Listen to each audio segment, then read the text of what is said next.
morning. Look, you can't tell me that you use my stream to tell it's dinner time and then not expect me to call you out. But good evening, hello. Hopefully dinner tonight is also yummy.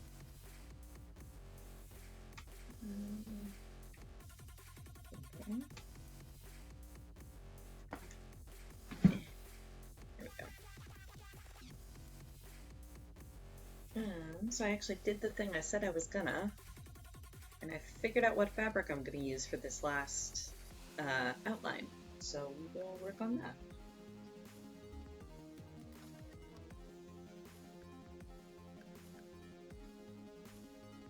Gosh, there are tiny thread bits all over my tray.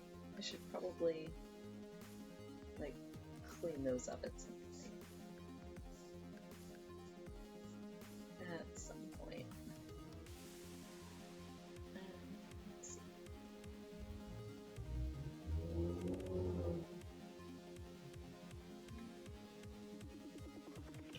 Oh no, no dinner plan at all? Tacos. Vroom goes the traffic.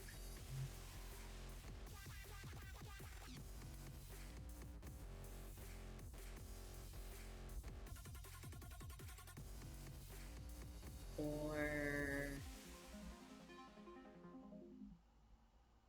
let's see. So my lunch today, Kara and I went out for dinner last night, and I had a French dip au jus. And it was large enough I only ate half of it. So I brought the other half home. So I have lovely roast beef on a delicious bread roll to eat for lunch. I did not save the au jus because there was not an easy way to do so, unfortunately. But I have a yummy roast beef sandwich.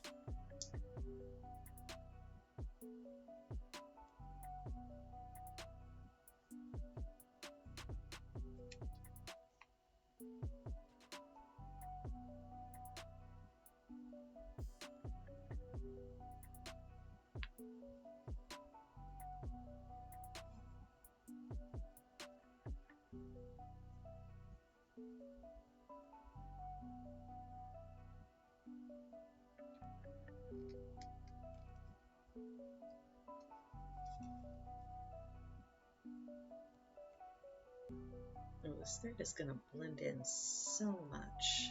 It's okay. I'll switch to a white thread for basting. I mean, I could actually get up and get my thread, or my spool of green thread too. I'd do that in a minute.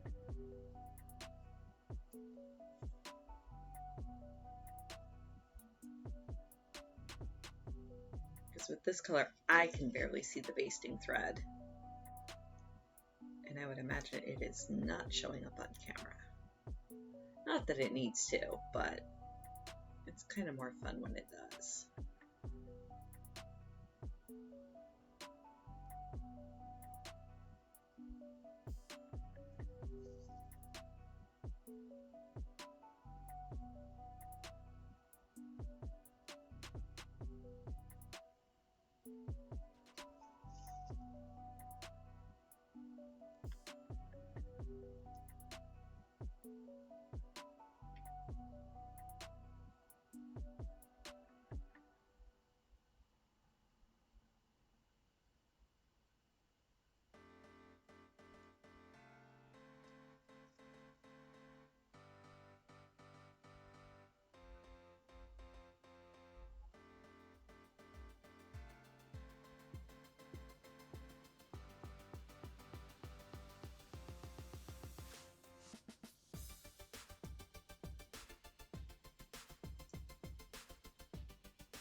Sasha is around here somewhere today.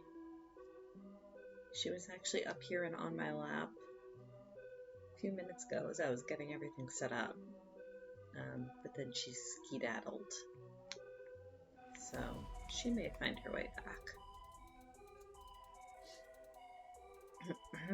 Also, pardon my morning voice. Clearly I have not had enough coffee yet today.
Hey, Dobby, good morning. Are you... I guess it's late enough in the evening. You're probably home by now, eh? Because I know you said you were going to be gone until Sunday. How was your trip? How was the boat? Besides small.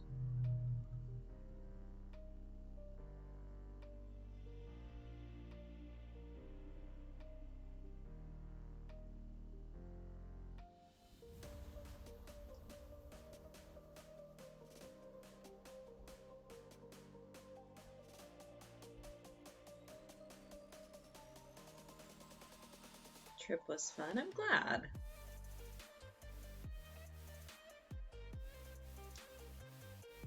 I'm not usually one for ocean voyages myself, but I'm glad you enjoyed it.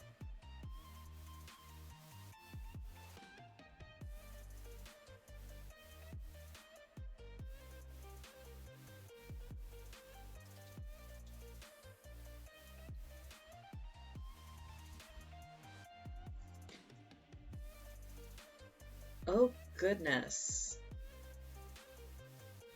Oh boy.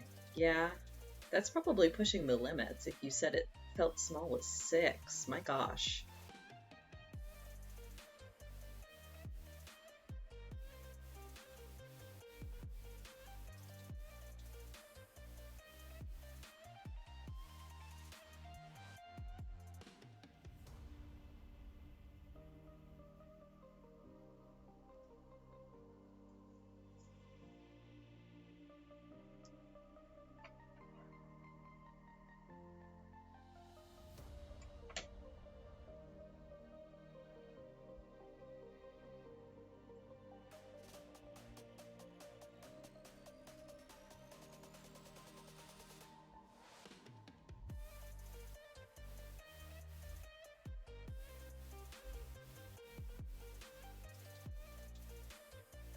Yeah, that's fair.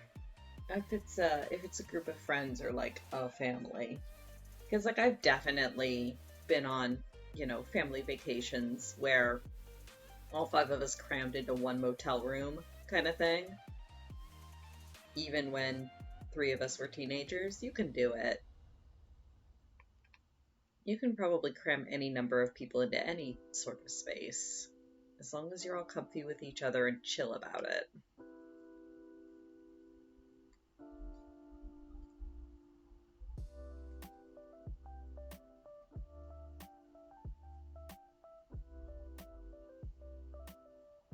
Like, I've definitely been on family road trips where my parents shared one bed, my sister and brother shared the other bed, and I would end up sleeping on, like, I don't know, a lot of hotel rooms over here will have, like, a giant fluffy armchair, and then, like, a giant square, I guess technically a footstool, but it's at, like, the same height as the cushion of the chair. So I would just shove the footstool up against the chair and make it into, like, a somewhat longer divan that I could kind of curl up on.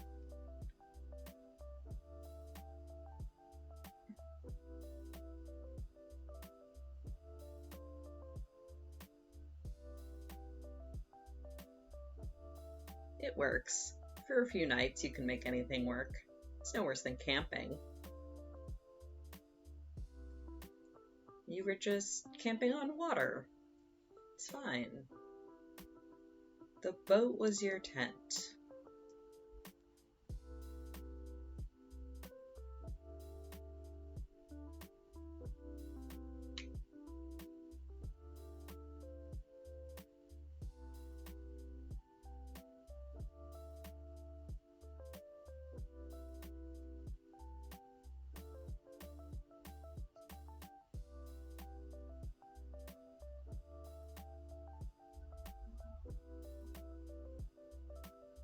That's good.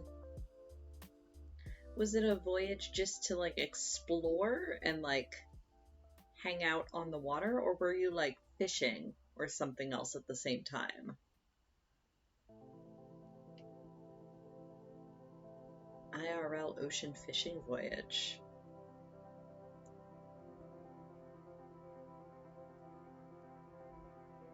That's cool. Go see the watery sights.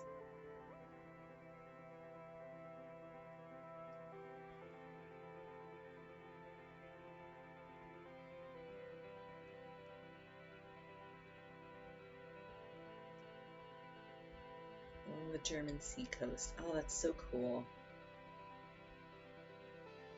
Like I said, I'm not usually big on oceans, but someday Kara and I, our sort of dream vacation is to go to Europe and do like one of the riverboat cruises, with stops along the way for, delicious food and sightseeing.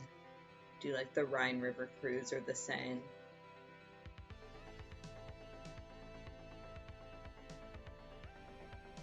Do fish with the boat, but it's not its own event. That's fair.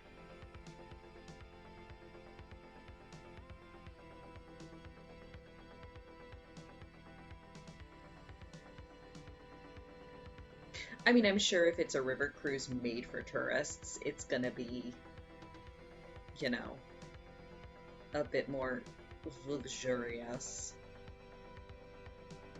Definitely not something we can afford anytime soon, but it's kind of on our bucket list. Oh yeah, absolutely. That's the other reason we kind of want to go to Europe is we have a bunch of European friends, and it's just like we could just hop between countries and see a bunch of different people. But yeah, that's a ways off. There's no way we can afford that right now. But someday, hopefully.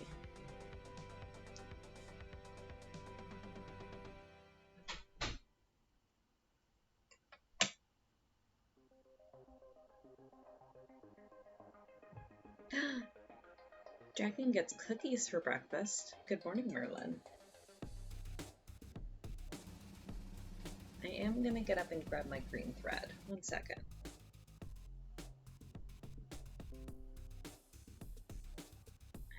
I'm still here. I'm just going to pop this so that I don't have to maneuver around the camera. Merlin, you're awake early. Okay, 1 second.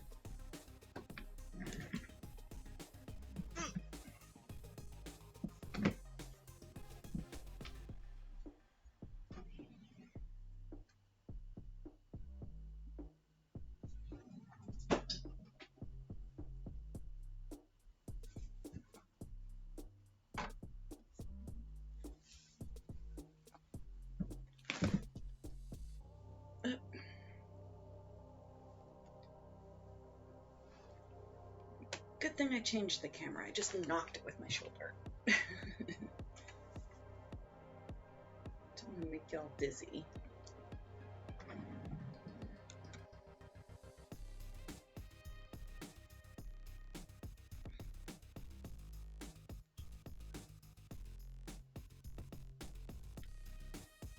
Oof. Yeah, oof. What is a sleep schedule? That one. That's the CNAP one. There we go. Hopefully you can reset that tonight for work tomorrow. Fingers crossed.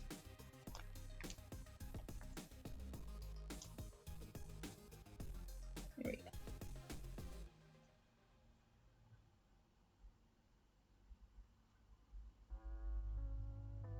Green thread.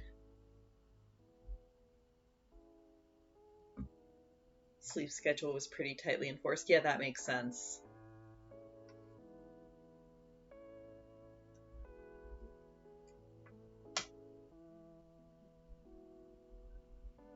Regular sleep for the week, and after that, who knows? Fair enough.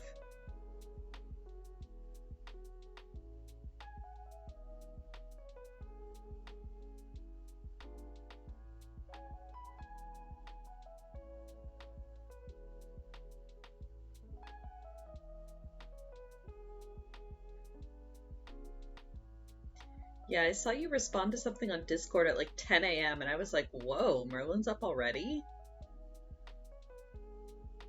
I figured you had just kind of rolled over, squinted at your phone, and we're gonna go back to sleep.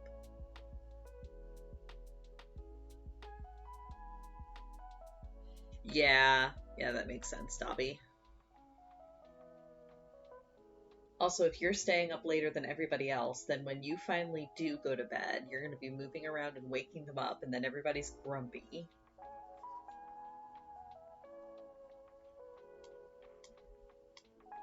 I know how that works.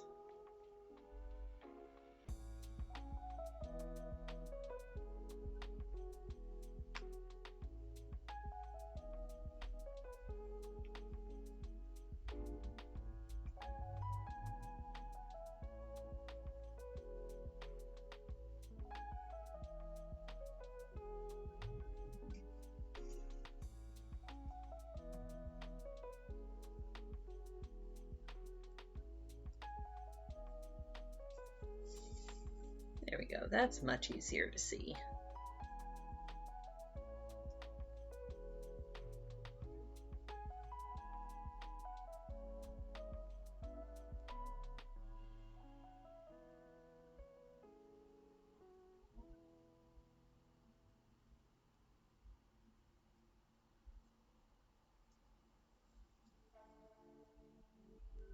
Ah, boo. Yeah, that sucks. It's really hot here today too, but at least we have we have a central AC. So it's not as bad as it could be. Oh yeah, I bet. The weather was probably really nice as long as it didn't storm.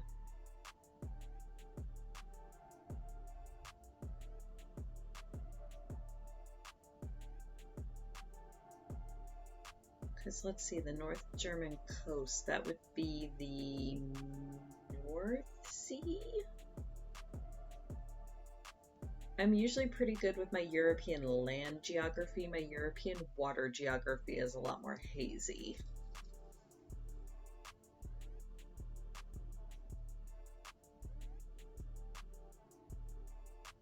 The Wadden Sea. Oh, okay, okay. See, I didn't even know that was a sea.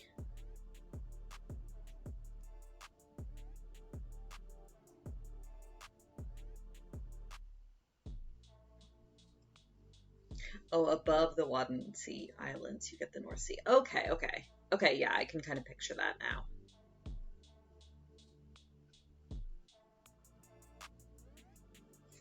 Ah! Fingers have betrayed me. There we go.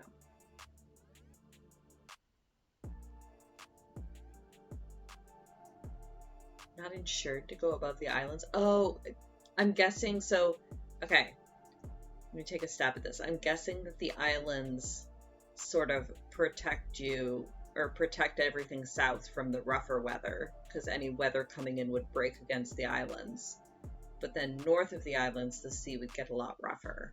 I'm guessing is what the logic is there.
Also, I have no idea what my voice is doing this morning.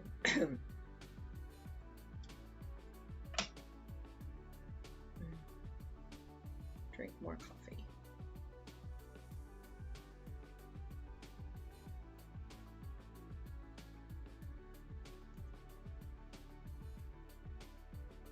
Oh, that's interesting. I was kind of wondering, because you had mentioned, like, oh, having to catch the tides. And I was like, but it's the ocean. That's really interesting that so much of it just goes dry. Neat. So you could, like, actually, I guess if you wanted to, or if you could sort of, like, get out of the boat and just kind of explore the seabed. Although I suppose if it was silty or muddy enough, it might not be solid enough, even at low tide, to walk on. But it would still be really cool to look at. Probably tons of little tide pools and stuff. See, that would be me every day. That would be like my main purpose for being there. It would be like, I'm gonna get out and run around on the ocean floor. Pretty dirty feet. That makes sense. Oh, that's so cool. Yeah, that would be me every single day.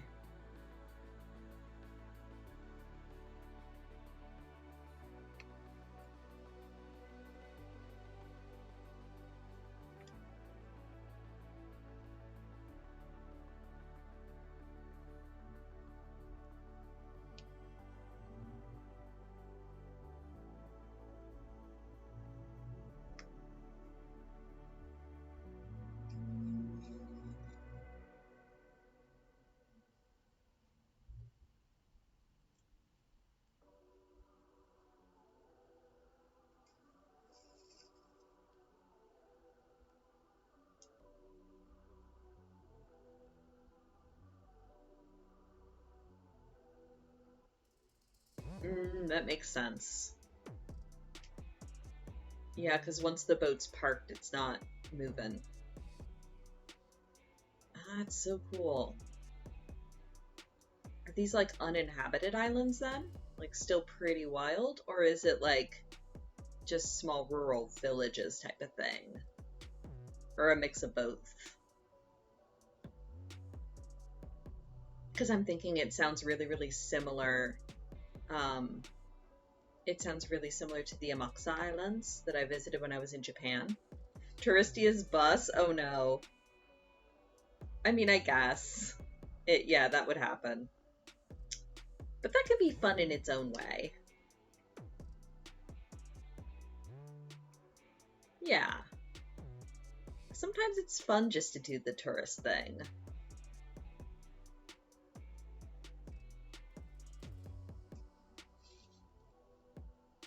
Ah, and ferries back and forth. That makes sense. For people that don't have their own boat.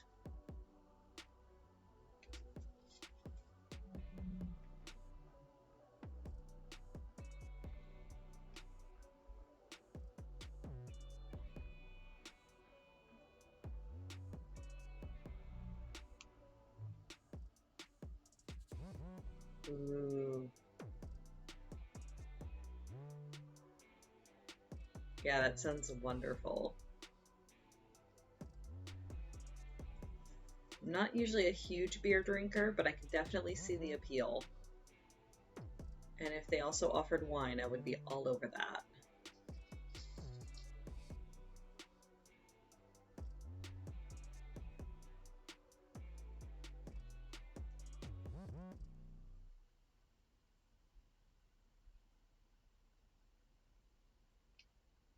Yeah, that's fair.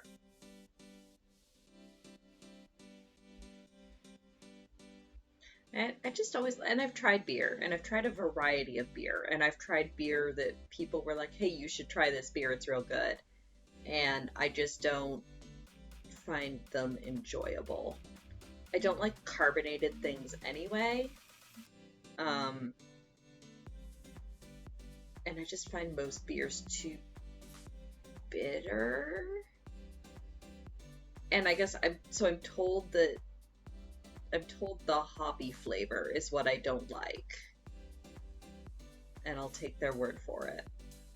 Yeah, I like cider. Cider is good. I'll take cider over beer any day. Um, but my drink of choice is usually wine. Wine or like a good cocktail.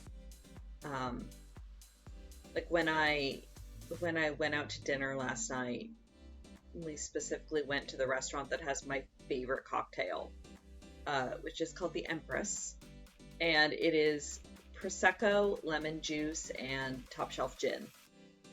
And that's it, and it's delicious because it's only a little bit bubbly from the prosecco, um, and the lemon and the gin just makes it really, really smooth. It's a very nice drink. It's my favorite cocktail. I'm kind of contemplating trying to get the stuff to just make it at home.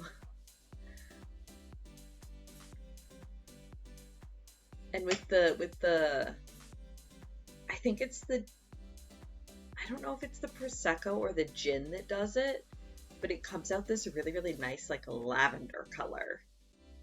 And the restaurant garnishes it with a twist of lemon peel, and it's very pretty and also delicious. It's what I get every time we go there.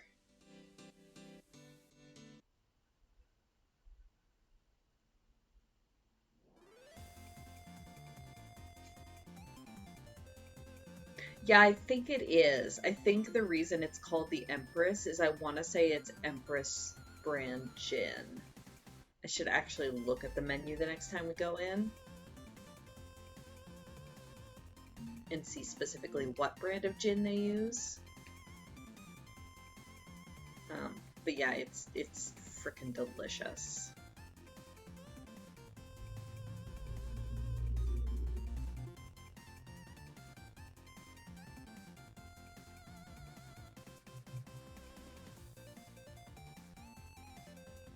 Beer with cola, Merlin? I've actually never heard of that. I guess that would just soften the bitterness of the beer and make it extra bubbly.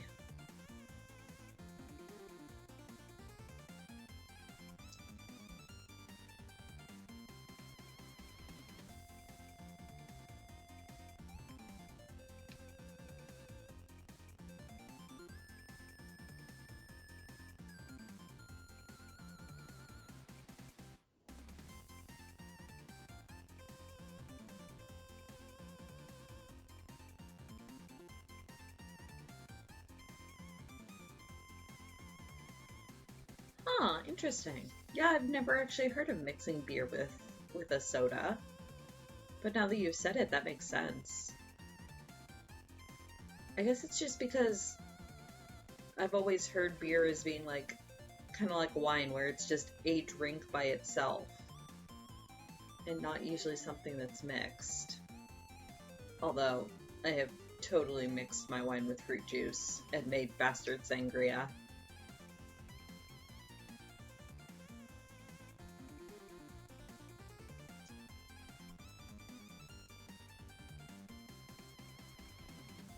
It sounds like a cart from or a track from Mario Kart.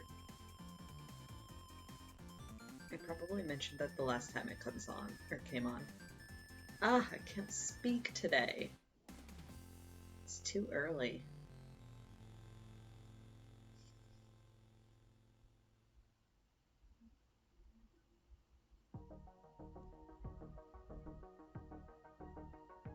Interesting. I've not heard of Radlers. I don't know if that's something we get over here. I'm guessing that's a brand of drink?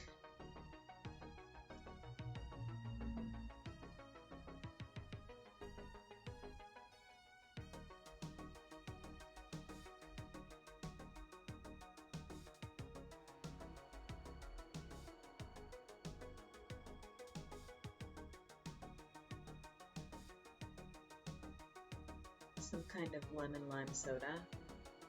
Interesting. Maybe we do get those up here and I just haven't paid attention. Because like I said, usually if I'm going drink shopping, I'm paying more attention to the wine bottles, not necessarily all of the beer and cooler shelves. I've just never looked for it. Or never noticed it, I guess.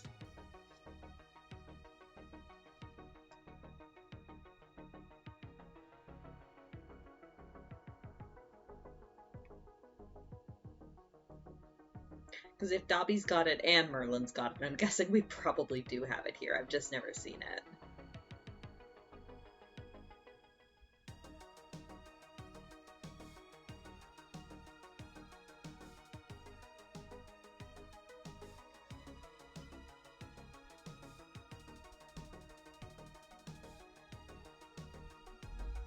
Oh, it's a type of drink. Okay.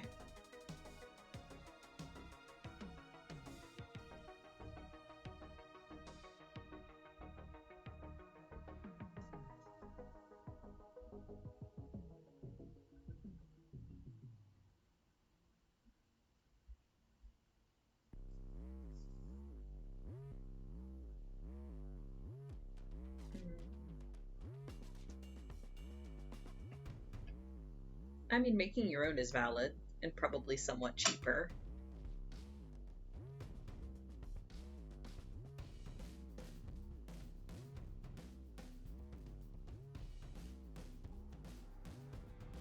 Okay. I need... Right.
Oop, sorry about that.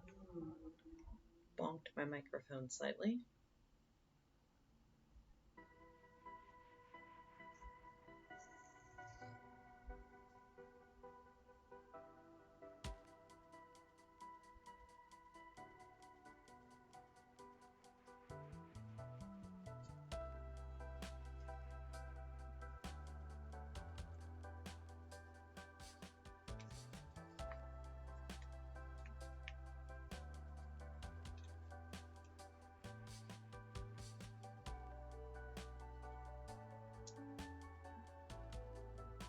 The slash of fluff. The slash of fluff is eternal.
Ooh.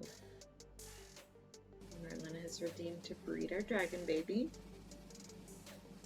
What we got? Oh, interesting. I like that body pattern. And are those, does it have star-shaped spots now? Neat. Still a smirky boy, but that's okay. New friend, yes. Slightly altered friend. And celebratory tacos.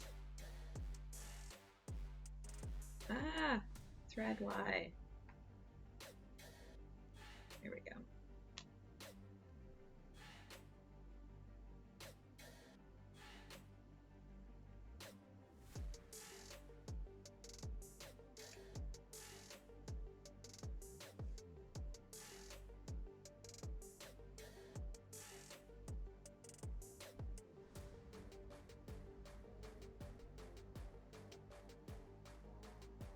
Is anyone working on anything cool? Or is it just kind of chill times? Dobby's probably still flopped from boat trip. Kitsune should be making dinner. I'm gonna guess Merlin's drinking coffee.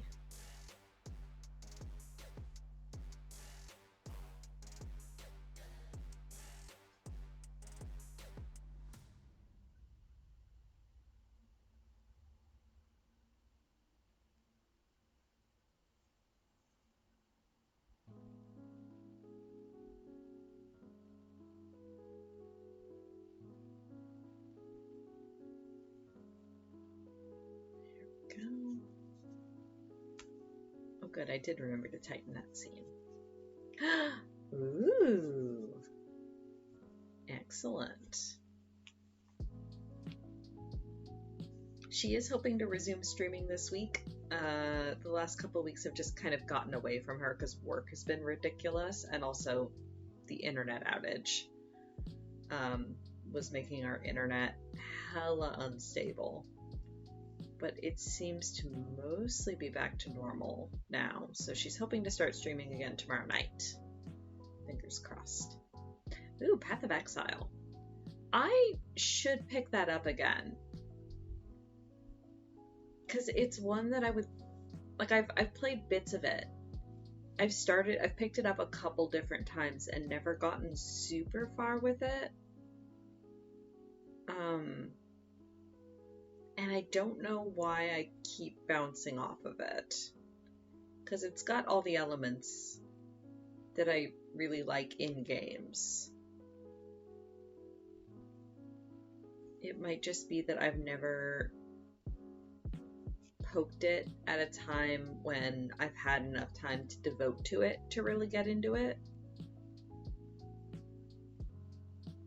So I might have to give it another stab. The thing is, my laptop can't run it, so I have to play it on PS4. Which is fine, but I don't tend to get a lot of time to like dive into PS4 gaming. And when I do, I'm usually playing 14.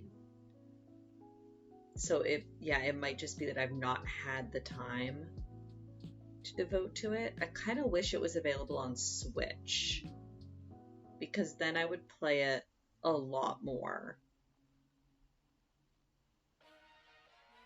Because Path of Exile feels like the kind of game where I would play it kind of like you are, sort of in the background while I'm watching something or while I've got something on TV. Which is not conducive to having it on PS4, because when I play PS4 games, they're commanding my entire attention. And maybe, well, I don't know.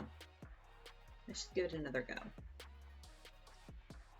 It'll also be helpful when I get a PC that's actually capable of running it.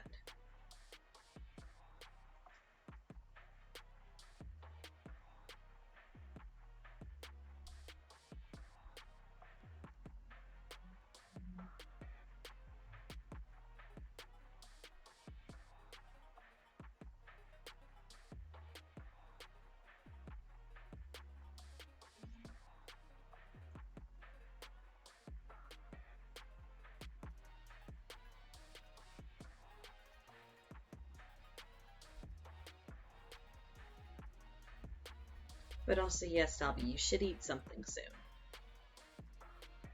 Definitely at least eat something before you go to bed. At the very least.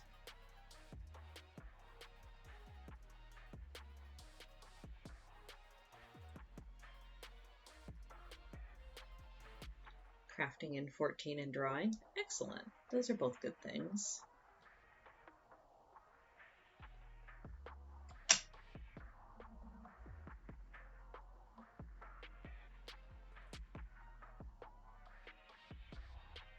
I may boot up Call of the Wild after I'm done streaming.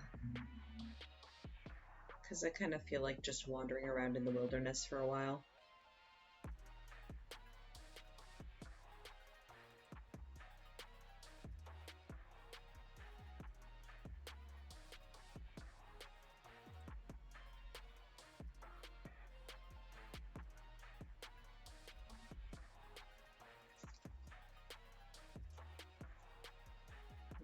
Haha, snip, snip, snip.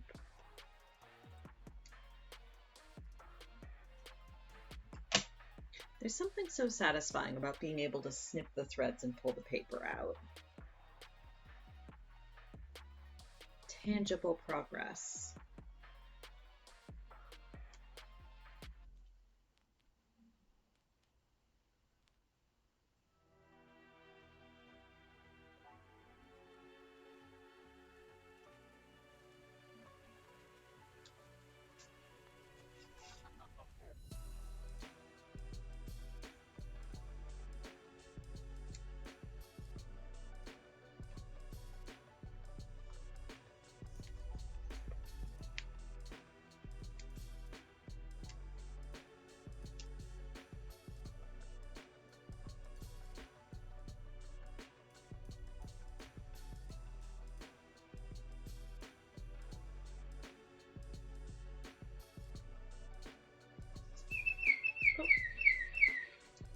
I was just thinking it was just about burp time.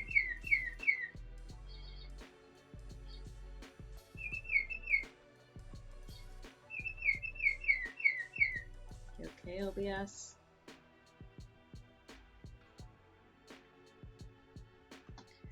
It must be like the time of day when I'm trying to stream Pokemon that causes all my issues, because I don't seem to be having, I mean, knock on wood, I don't seem to have nearly as many technical difficulties on Sundays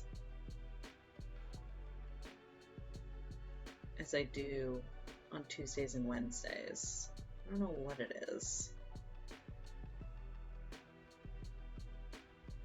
Just sheer volume of people trying to stream in the evenings, maybe? Or sheer volume of people using the internet lines in the evenings. Oh, yep. Kitsune has reminded us about self-care. Take your meds, drink some water, reach out to someone if you need to. Also stretch, eat things. Eating things is a big one.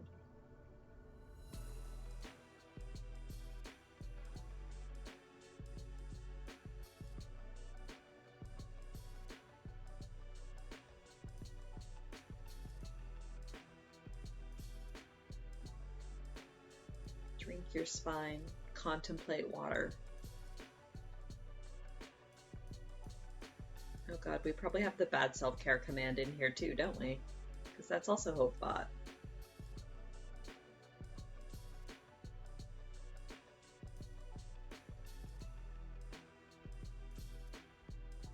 Bless Kite and their endless fountain of amazing commands. There we go. Grab cattle from a stage? It really likes the cattle.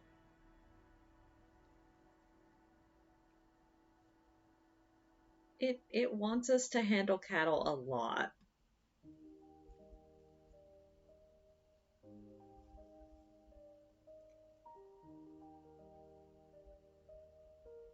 Is there some subconscious thing in Kite's past that has to do with cattle? Oh, that's an interesting Interesting emoji. Yeah, I mean, I just assume everything with Hopebot is Kate's fault. Never mind that it's open source and anyone can work on it.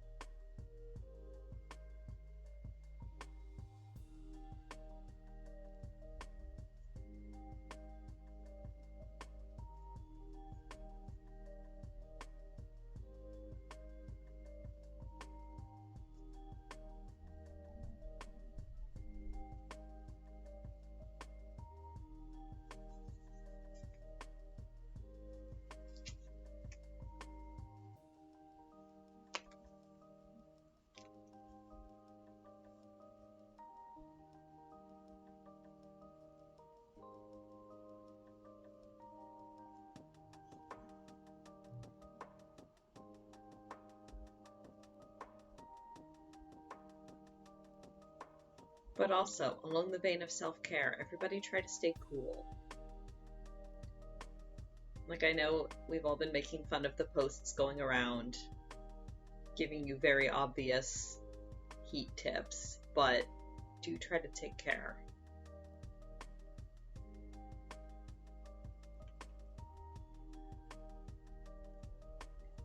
Definitely drink more water than you think you need.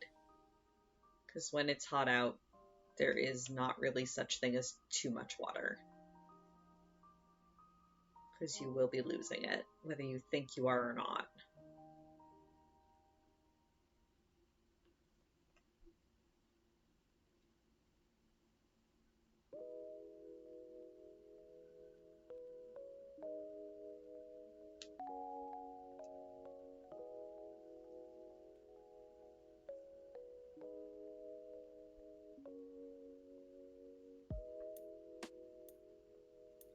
Too much water is approximately 1 liter an hour.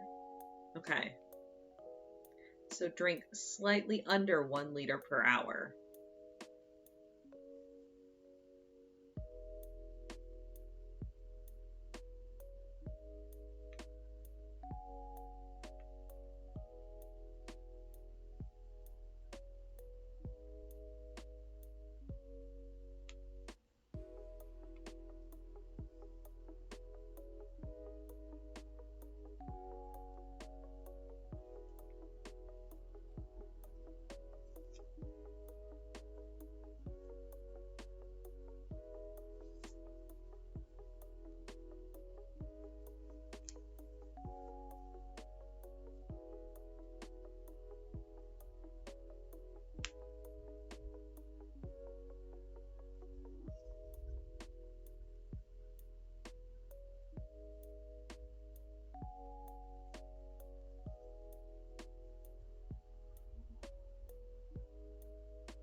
this one now.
Oh, Clockwork Moose, thank you for the follow. It's much appreciated. I'm SJ. I'm doing some patchwork. As you can tell, I tend to be pretty chill. But welcome, thank you.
Ah, yes, the burbs are a very good time reminder.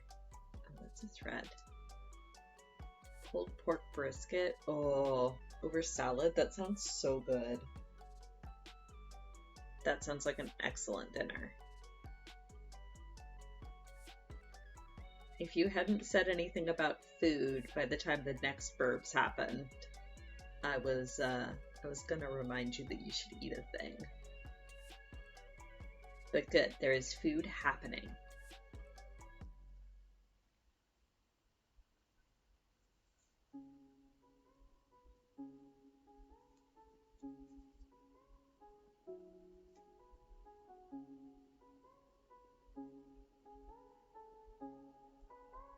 Self-care is bullying your friends into eating, right?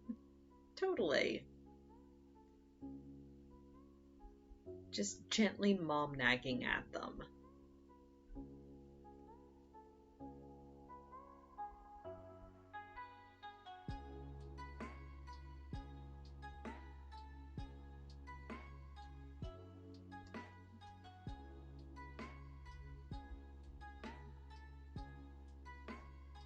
So on our own, Kara and I both tend to be the mom friend, as you can tell. Um, Part of it is we are just generally a couple years older than most of our friends. Um, but when we're together, she is the mom friend and I morph into the dad friend, where I'm just nodding along to whatever she says and then cracking terrible jokes.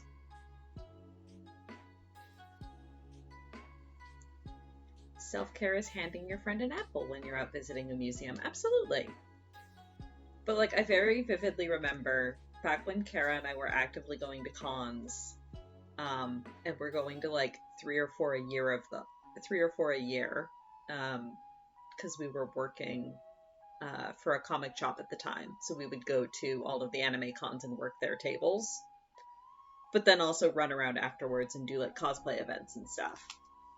And so we had been to enough cons. Let's see, I have two left. I'm gonna need more pieces.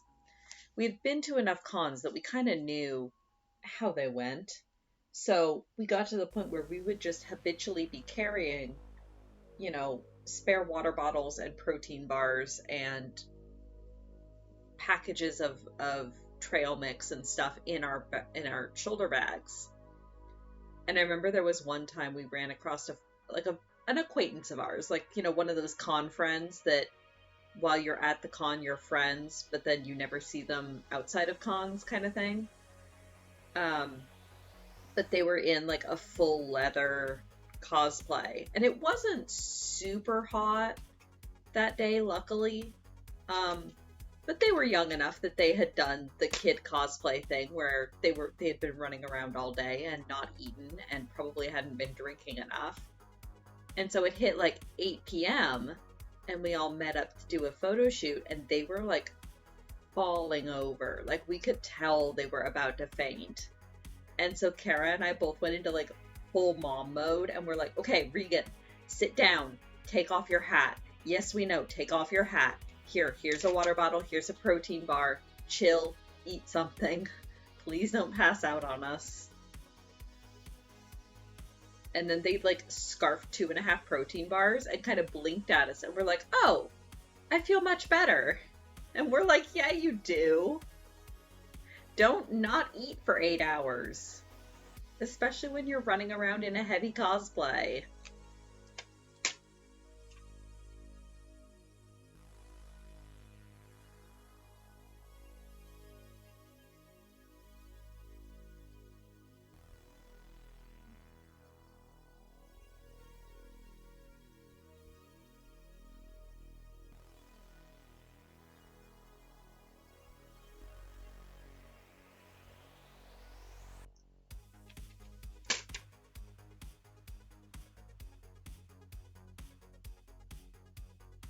Am I hungry, thirsty, or tired? Yeah, that's the worst game.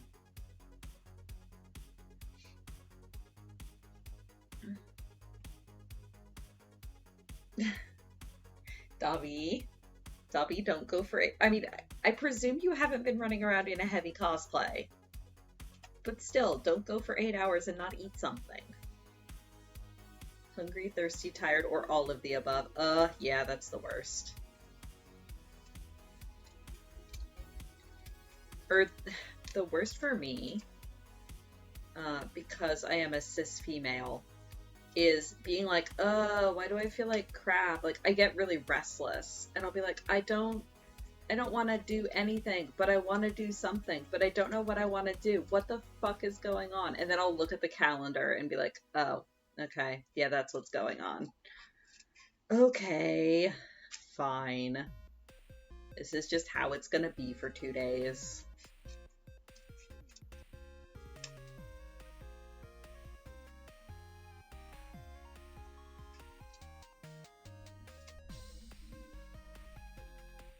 Lack of spoons to go to the shop. Yeah, no, that's fair. That's totally fair, Dobby.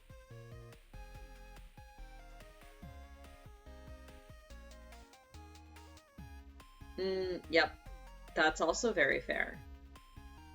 Should I be nagging you to go take your shower while your food is en route?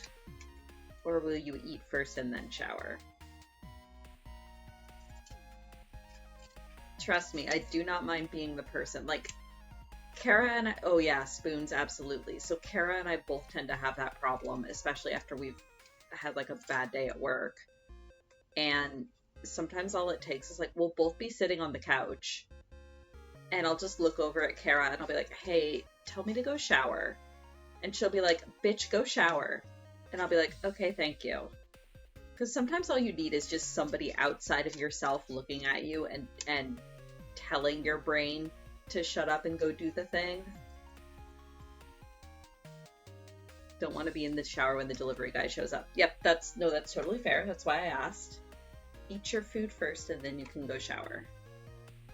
Yeah, no, I totally understand the lack of spoons post-vacay though. That sure is a thing, especially when it's been like a travel vacation.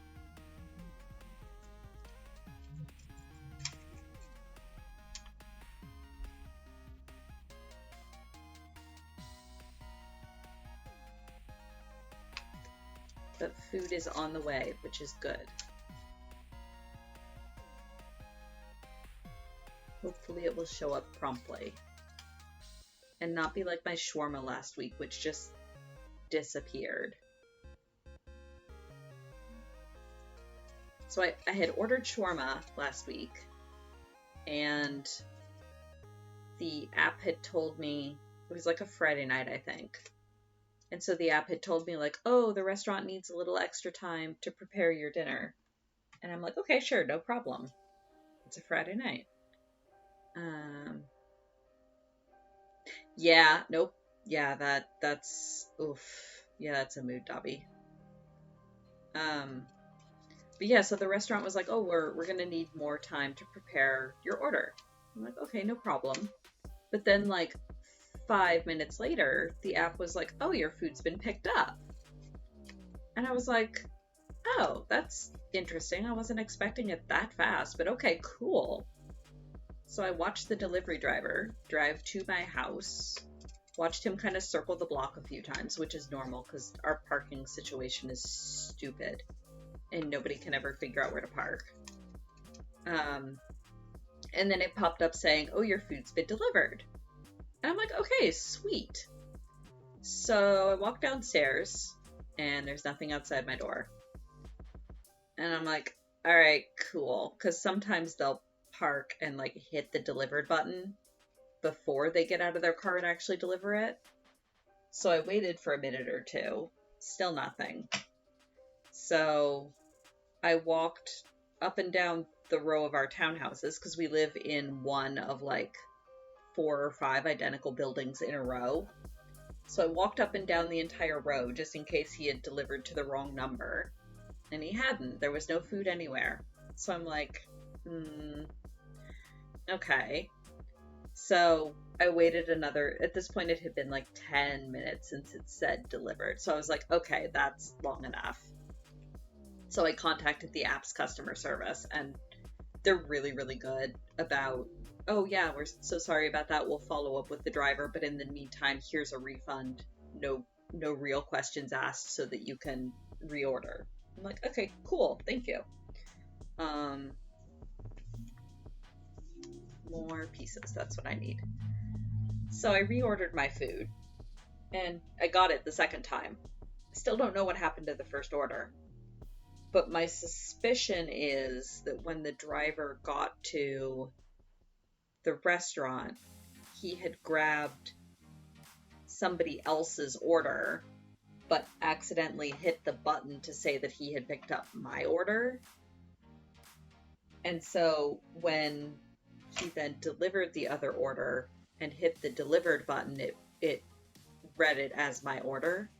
And he either didn't notice that it was the wrong order, or noticed and didn't want to bother to fix it, or didn't know how to fix it.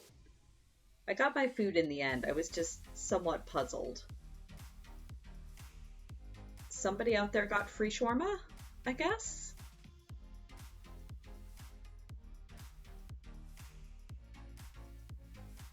Really bad at caring for yourself and pretty good at caring for others. Yeah, that's also a mood, Dobby.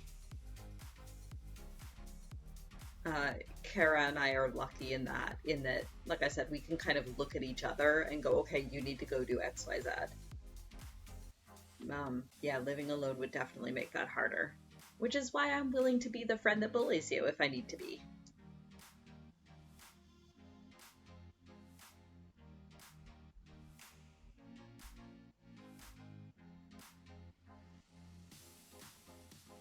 But like gently. Only if people want me to. I try to only nag with consent, but I also know that sometimes nagging from a person that is not yourself is the best way to overcome the brain gremlins and actually get you to do a thing. Which is why it's a service I offer. Free of charge.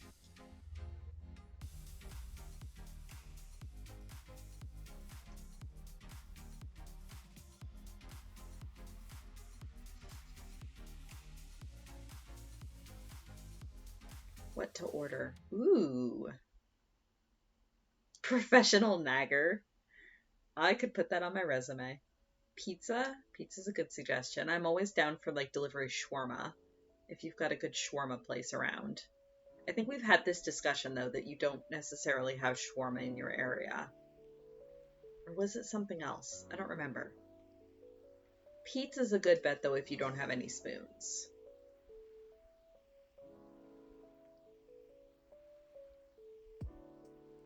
I'm the weird person that I don't like pizza with pizza sauce though. I usually get my pizza with garlic sauce instead.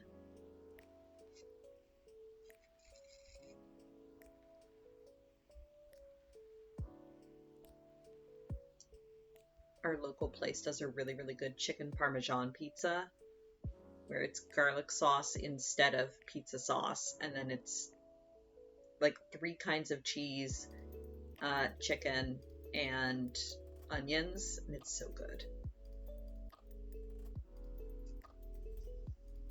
Okay, you do have shawarma, it's just kebab is more prevalent. Makes sense.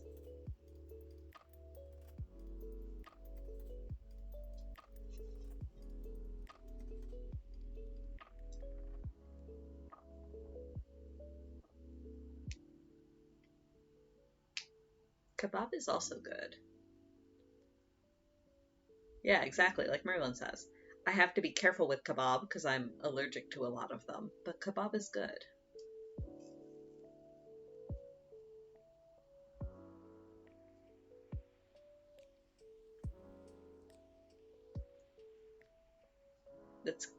That's usually why I go for shawarma instead, is because I tend to be allergic to kebab.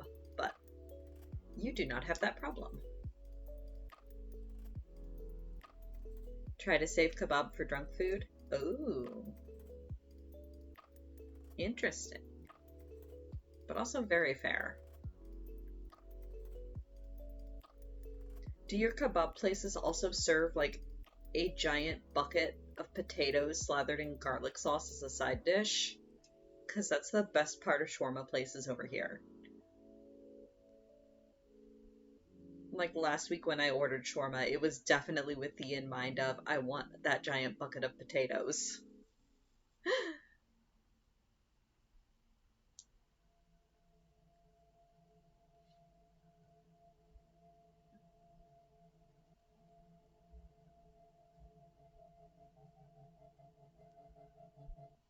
But yeah, pizza's always a good bet. I'm trying to think of what else do I usually order for delivery. Ah, right, we've discussed capsalon before. That sounds so delicious. I might have to make my own version of it.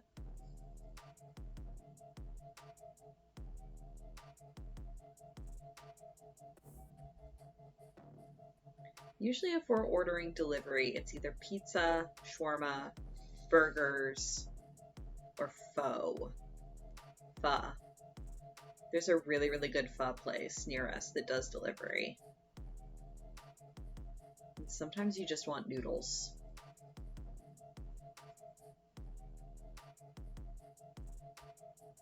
Yeah, that's true, considering your trouble in getting cheese curds.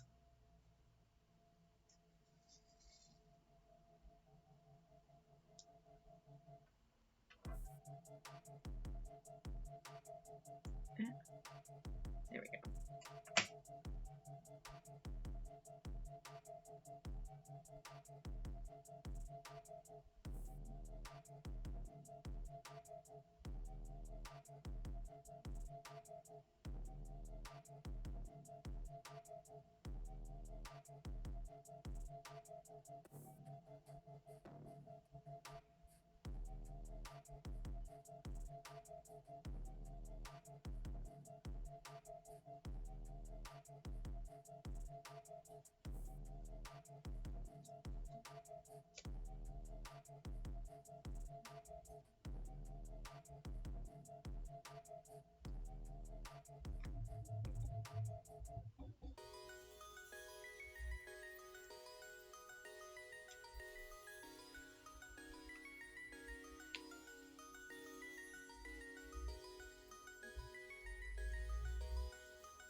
Oh, me? Guess what?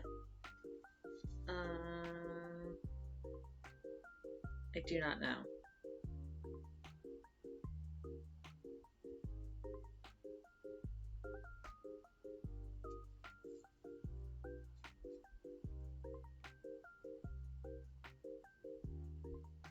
I'm trying to come up with something clever to guess about Theo and my brain is blanking. Trees. Trees is a good guess.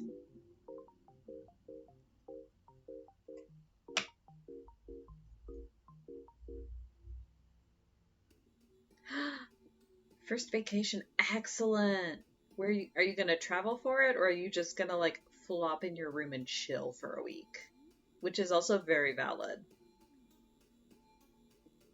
Shawarma pizza? Perfect. The best of both worlds.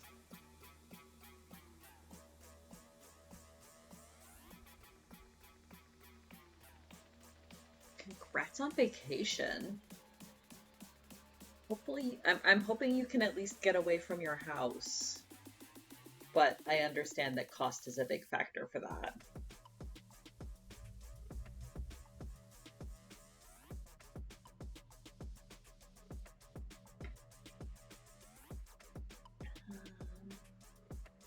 Yeah, that's totally enough for one more.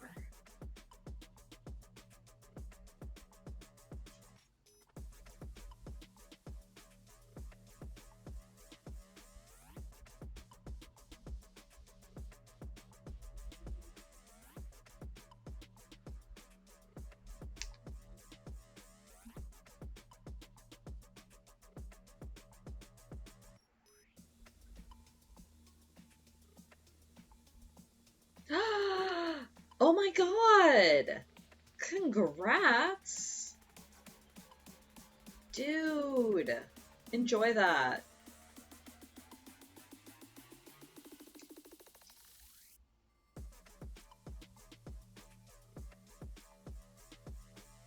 Are you going up for Chris's surgery date? Or is that not set yet?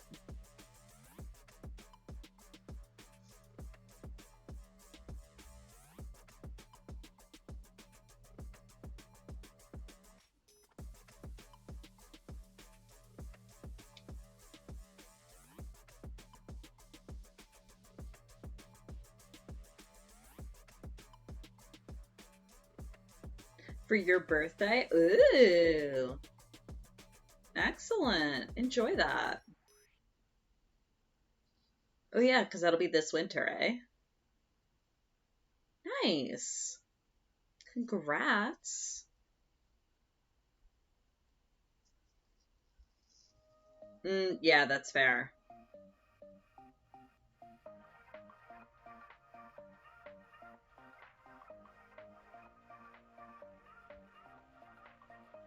Yeah, no, that'll be awesome.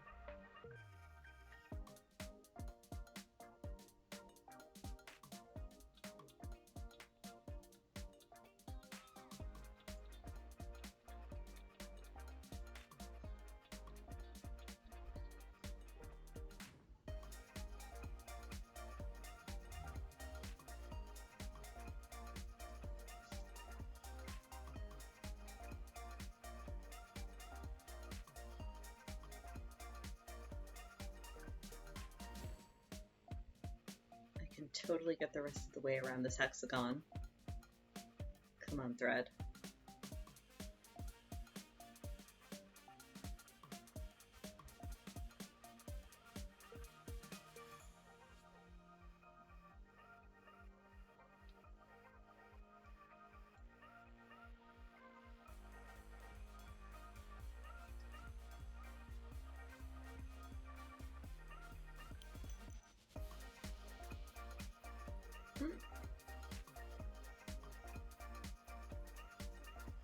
Mm-hmm.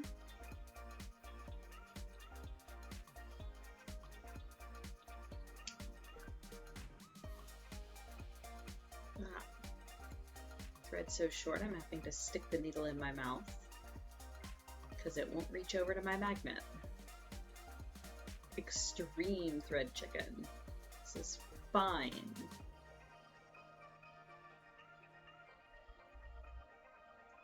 totally fine. See if I can not bop the mic this time.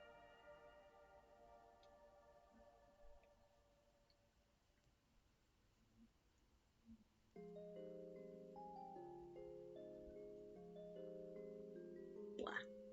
The downside of the headphone mic as opposed to my freestanding mic. There we go. Totally did it.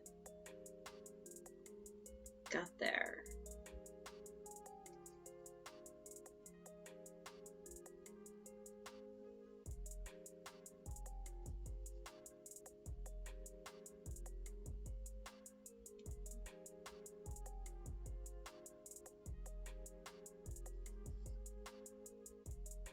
Also, just throwing this out there. If you haven't booked your flights yet, they'll probably route you through Toronto. But if they so happen to route you through Ottawa, hit me up. But yeah, you'll probably get routed through Toronto. Or Chicago, depending on what airline you book with. Yeah, that's plenty.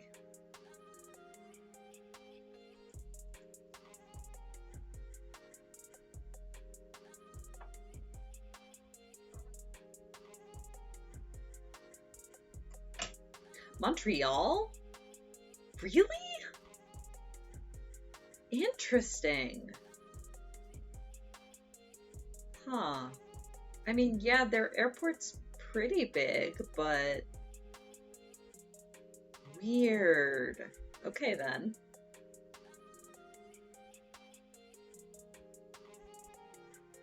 I mean, there was the time I was flying home to my parents, and they routed me from Ottawa to Montreal, which is like a 45-minute flight in the opposite direction. And then from Montreal down to Dayton. It was weird. I don't know why I got routed like that. I think maybe it was the cheaper option, but yeah, no, staying away from Toronto is totally fair. Although the airport is not that bad. Well, hopefully it'll be evened out by December. It's bad right now, and they're blaming it on staffing shortages, which I'm sure is only part of the problem. Yeah, no, that's fair. Toronto Pearson is a bit of a beast. So there's two airports in Toronto. There's Toronto Pearson, which is the really, really big international one. And then there's Toronto Billy Bishop, which is a smaller airport and only services, I think, certain airlines and only domestic flights. So when Kara and I went on our honeymoon, because it was all domestic, we flew through Billy Bishop, and that was actually really nice. But yeah, Pearson can be a nightmare.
Interesting.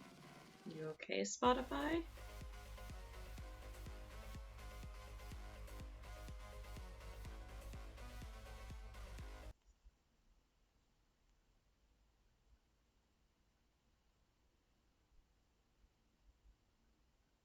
Nothing else is going wonky on my end.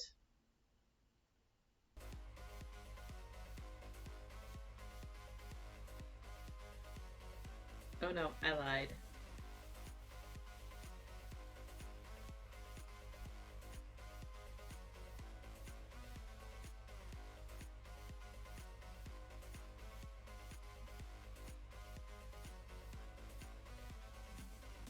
Here we go. Ugh, that's rough, Merlin.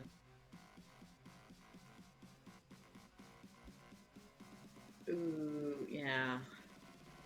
We've, supposedly cases are on the rise here again, too.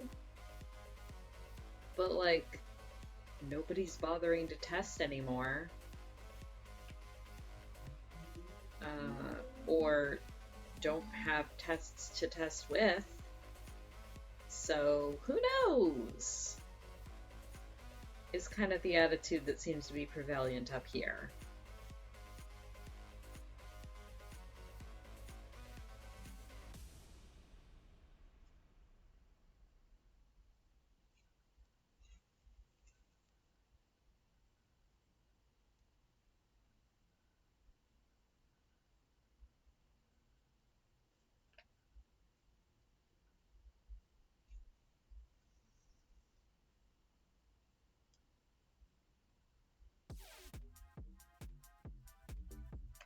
Because at least up here, the government itself isn't bothering to do tests unless you're admitted to the hospital or unless you have like other risk factors.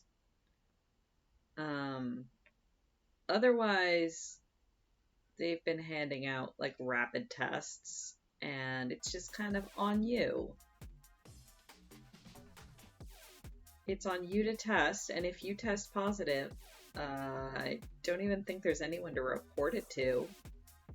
You just kind of have to, on your honor, do your isolation and stuff.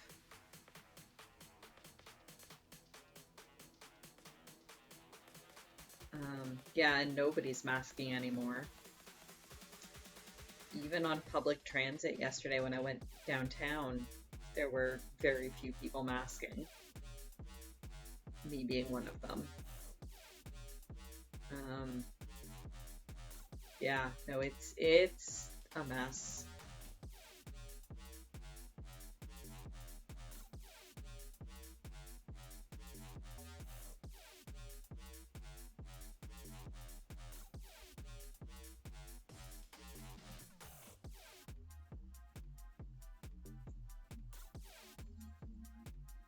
I think OBS is stabilized now. It was briefly being naughty.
Come on, thread. There we go.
So that is our noon owl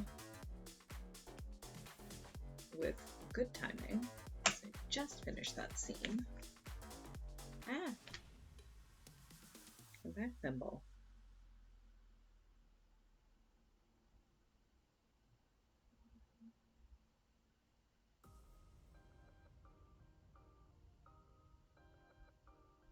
Food! Excellent timing. Also, good morning, Kuma. Hello. I am just about to take a brief break. The noon owl has sounded. No, I'm still going. I'm still going for another 2 hours. I'm just taking a brief break because I am going for another 2 hours. So yes, everybody get up, stretch, grab a drink if you don't have one. Yeah, nom some things if you have not. Yeah, noms are very good. That's what I'm gonna go grab real fast. And I will be back in just a couple minutes.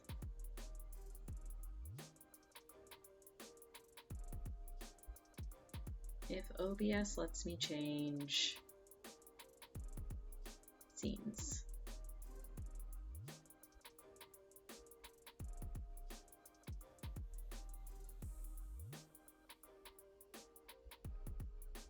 run ads for that sweet revenue.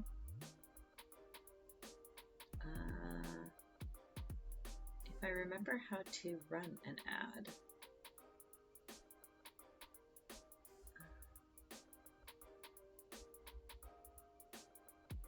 Computer, please. Are you okay?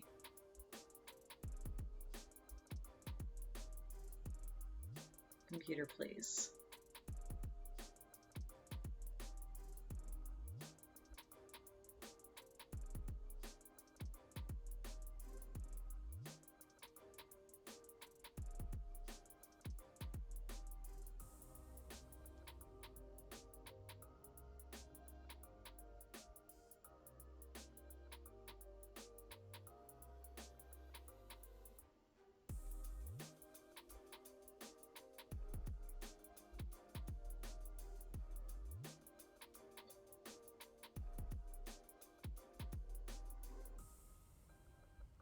Okay, it did let me change screens. Mute. Then I'll see if I can run an ad thing. But yes, I will be back in a couple minutes if OBS behaves.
Alright.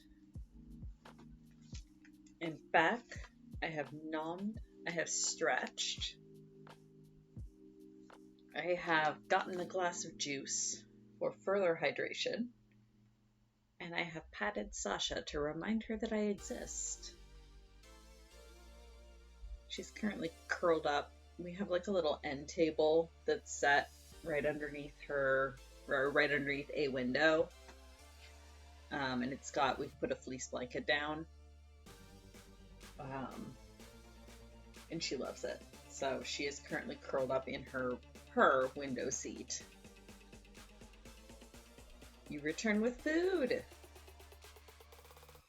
Oh my. Scope creep when applied to food is an interesting idea. What have you acquired to go with the food? Okay, I did not the end of that.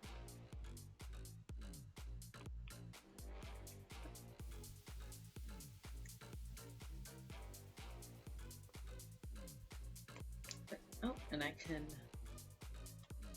unpaper this one.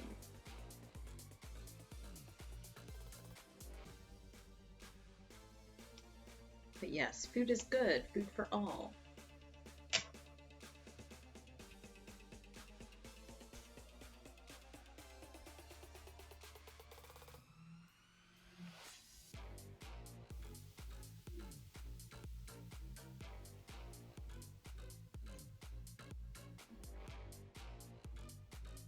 Got the brisket, put it on the salad, and was like, this could do with a hard-boiled egg. I mean, yeah, that sounds fair.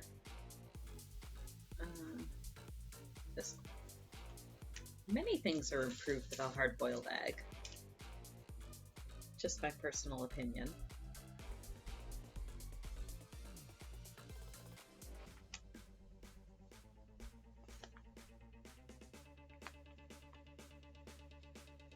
There we go. The hardest part of working with bigger sections like this is trying to get everything in a place where you can comfortably work on the scene you need to work on.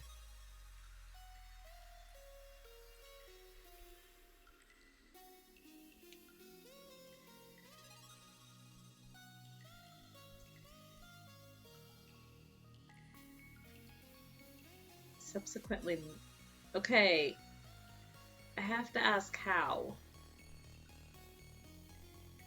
Because as far as I'm aware, it's pretty hard to mess up boiling an egg. Did it break? And you now just have weird gelatinous egg bits? I've had that happen before, where the egg cracks mid-boil and becomes like a weird eldritch creature in the water. Still edible, just very strange.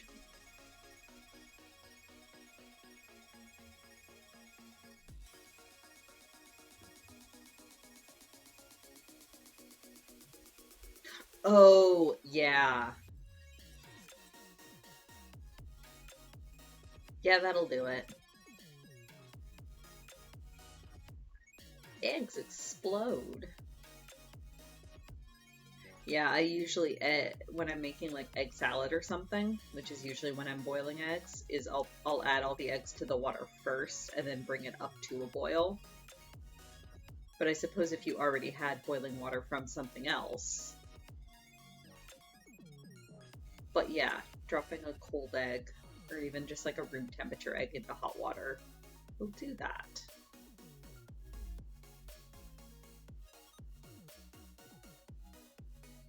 Because I think it's my understanding, because there's like an air pocket in the egg, right? And if you drop that into boiling water, it just turns instantly into, well, I guess it makes the air expand because it heats it up. And if you do it gradually, eggshell is porous, so it'll leak out through the shell. Which is why I love watching eggs boil, because they start bubbling, and that's the air leaking out of the egg.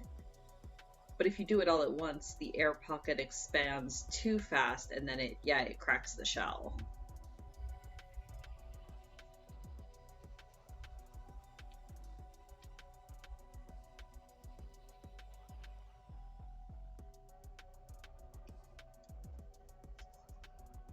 Yeah, it's still edible.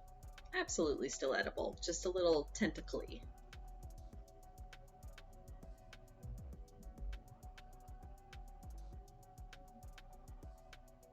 Which, yes, I know that's a weird word to apply to eggs. I know what I said.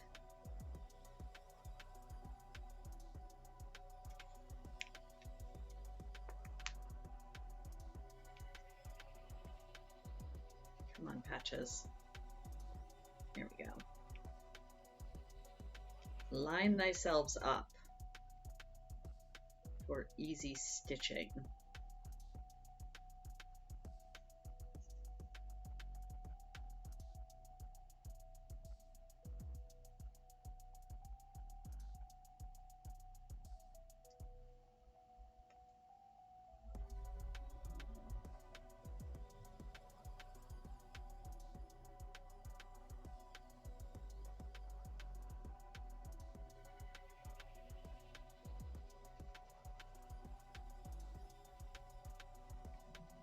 That reminds me, I should do my daily uriage.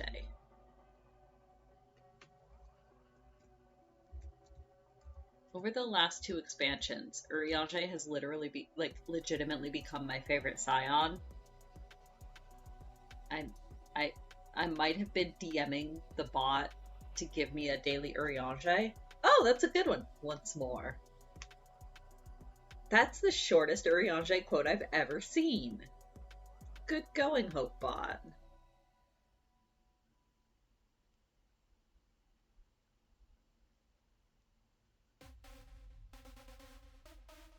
I love him. He got so much character development in Shadowbringers and Endwalker. I love him.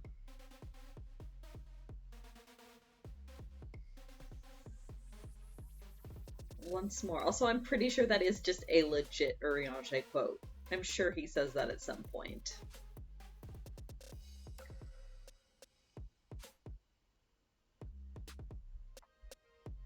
I can't believe that after being fed all of his dialogue, Hopebot has returned a quote with 2 words in it.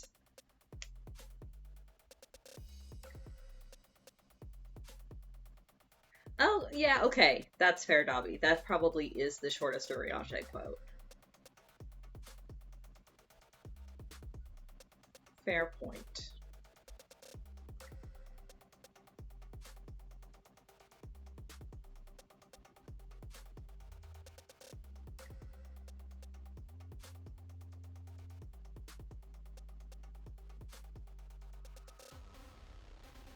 I have a fanfic I'm writing, and as much as I love uriage, I'm scared of writing his dialogue. So we'll see how this goes.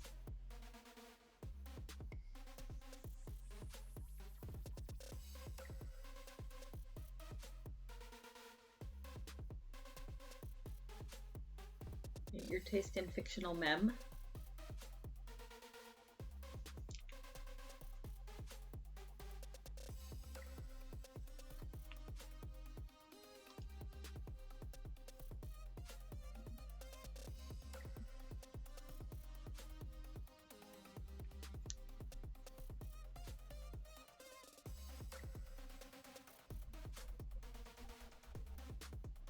I mean, to be fair, there's so many characters in FF14 that are so good. It's really hard to pick, like, an absolute favorite. And also, I find that my favorite tends to vary depending on, like, what point in the timeline, which expansion. Are we talking about favorite scion, or, like, favorite job NPC, or, like, favorite... Because it's so hard to pick just one. Merlin, do not immerse your phone in coffee. I don't think that would go as well as you would like. You could perhaps try to immerse your phone in coffee beans?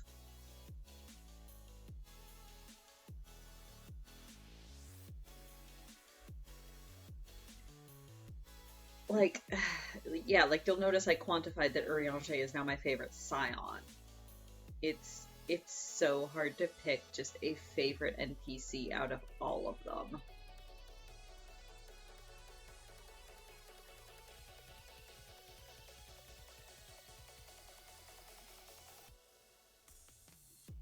Merlin, no. Do not drop your phone and coffee.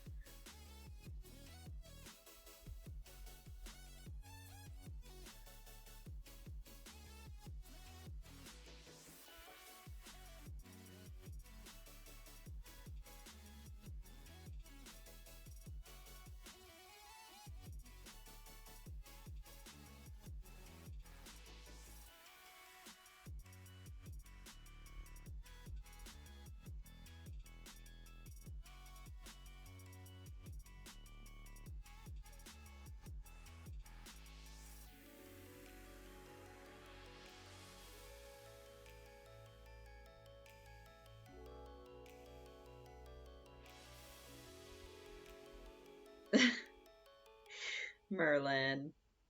I mean, you're an adult, you can do whatever you want, but then you also have to deal with the consequences after you have dropped your phone and coffee. We'll just put it that way.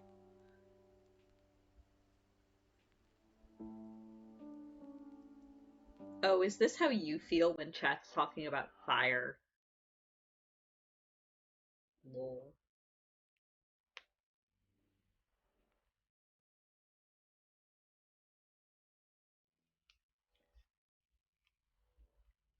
I'm just like, oh, that's the vibe. Okay. This is fine.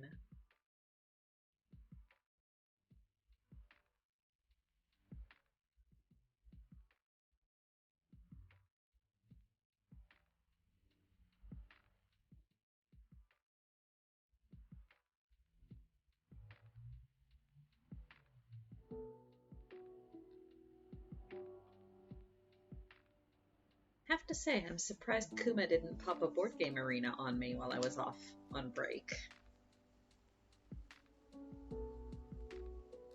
I don't think it's been called yet today.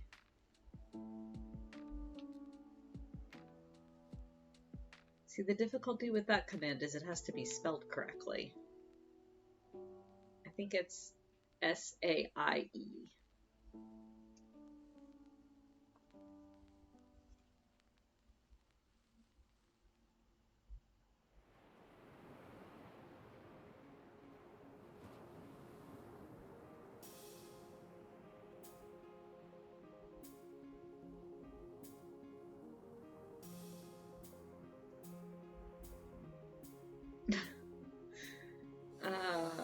Yeah. I mean, there's a reason I just call her Allie.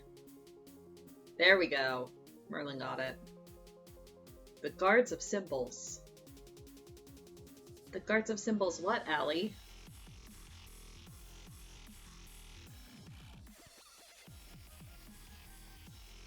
The Guards of Symbols! Yes, Allie, what about them?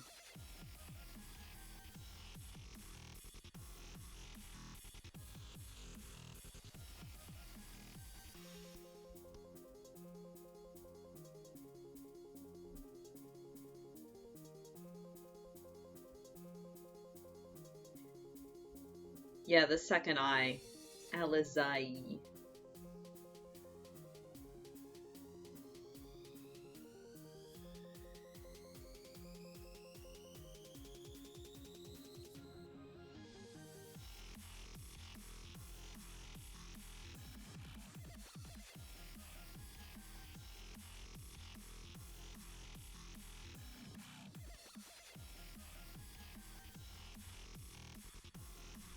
What in the world is that emoji?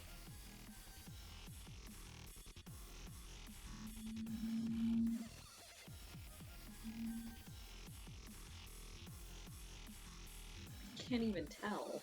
Is that a bunny rabbit? Just casually color shifting?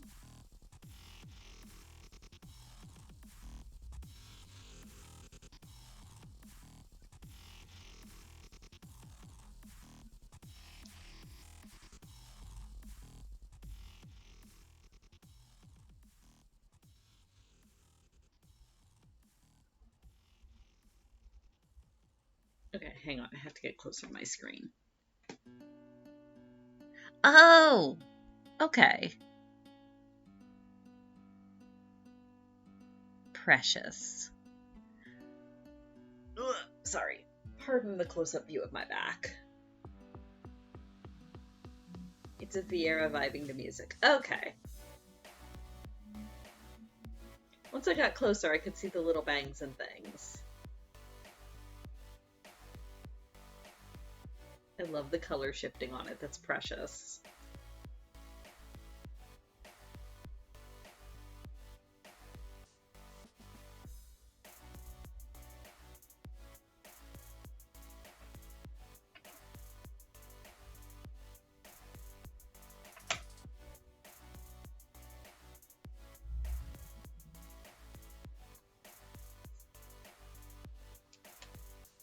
Alright, now I can pull both of these.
Alright, down to 2. Definitely gonna need more pieces.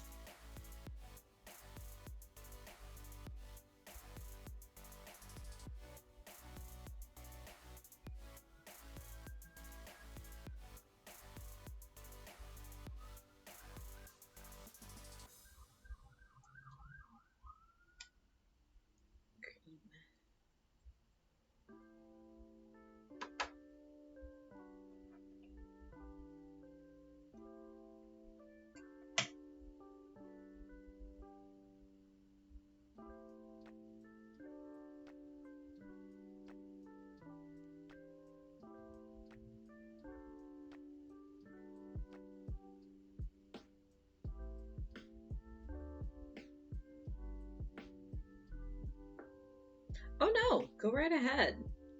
So we have a zine that we are working on getting up and running. All the benefits to it, or all the proceeds from it, will go to benefit my friend Chris, which I will pop the link to the GoFundMe as well. So we are helping him fund his top surgery, which he's got a consultation, and I think Merlin does, correct me if I'm wrong, I think he's got his surgery date now. But we're still trying to help raise the money to help pay for it. And so one of the ways that we're helping to raise money is we're going to be doing a FF14 zine that's Doudoir themed. So a celebration of the beauty of the male form and the male body. So the link that Merlin has just dropped is the interest check. So if you're interested in that idea, if it's something you'd be interested in buying or interested in participating in, no, that's not what I'm doing right now. Please go to that Twitter and poke the interest check, because we're trying to collect responses for it. Fuck yeah. So yeah, his surgery will be coming up pretty soon, but we are still trying to raise the funds for it. So yeah, we are still working on that, and the zine's one of several things that we're got in the works.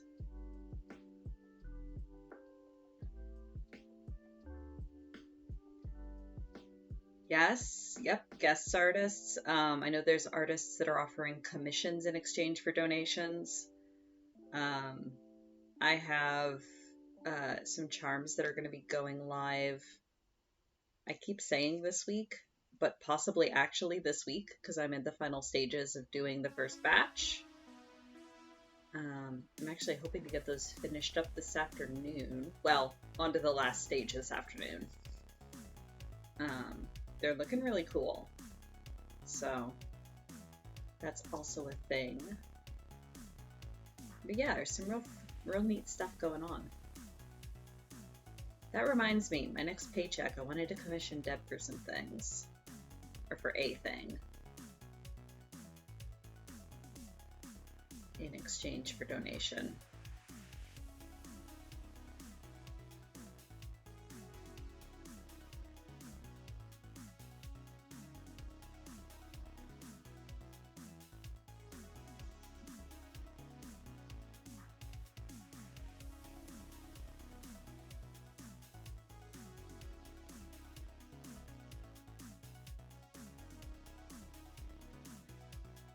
I want to commission art of my Warrior of Light, but there's also a part of me that wants to message her and just be like, I will donate if you just keep drawing your mechanic art in AU, because I freaking love that AU. Oh, Christy has comms up now too? Excellent. I'll have to go look at that.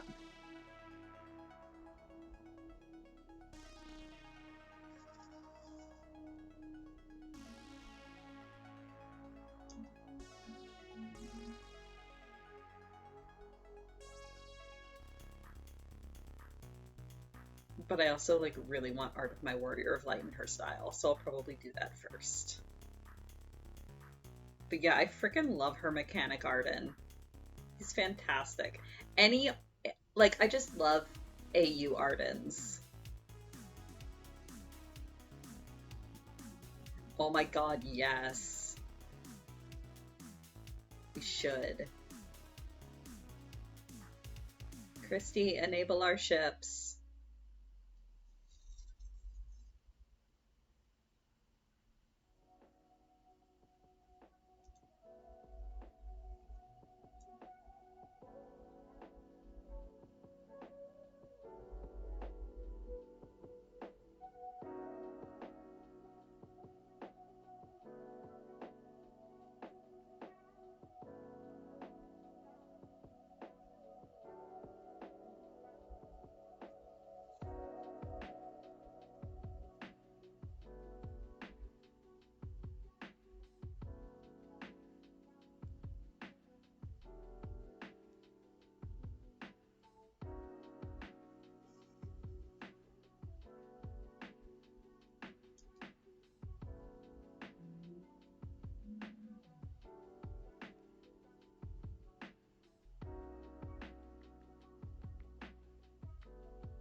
I also eventually want to send Christy that piece of writing I did.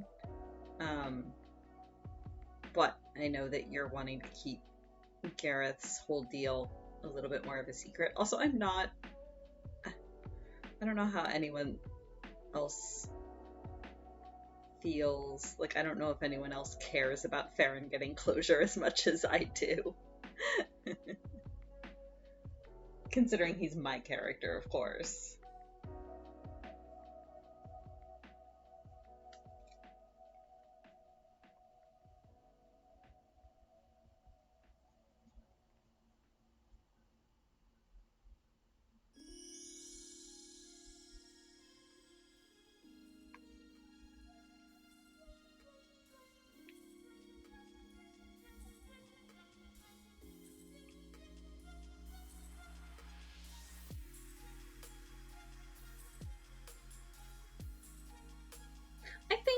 think it will. Like, I think once things calm down a little bit, especially I think once Vex's life calms down a little bit, we'll be able to get back to playing at least semi-regularly. I think it's just that her life is kind of a mess right now. Which that reminds me, I should message her and see if she's doing okay. Commissions. Yes.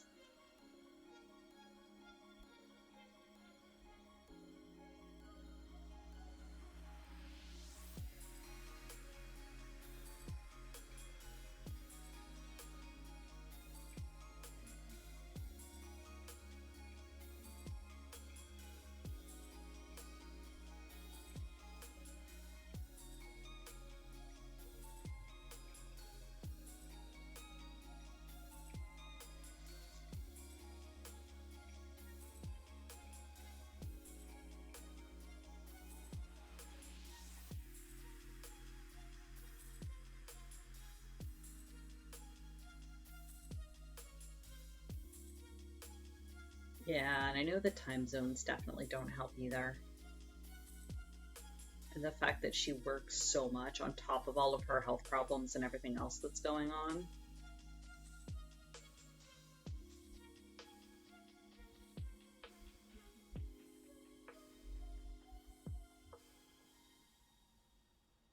Like, yeah, it sucks from our end, but I also have a ton of sympathy for her as far as like trying to carve out the time.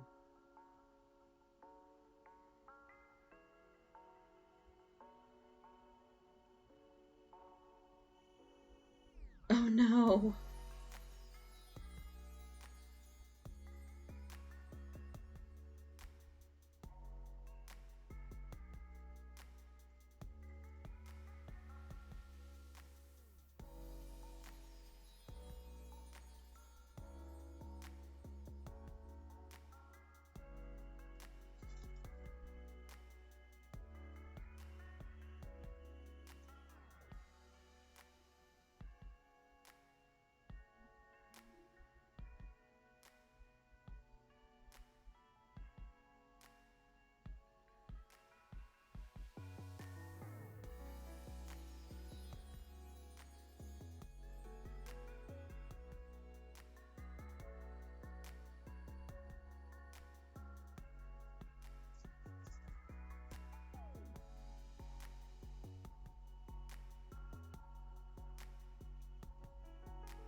Lily baby. I presume it was Lily. Oh, I was just saying, like, the time zones don't help. And the fact that Vex works so much on top of all of her health problems, which honestly just aggravates her health problems. Like, it sucks from our end, but I have a lot of sympathy for her too. Just trying to, like, carve out the time and the mental and physical energy to do stuff.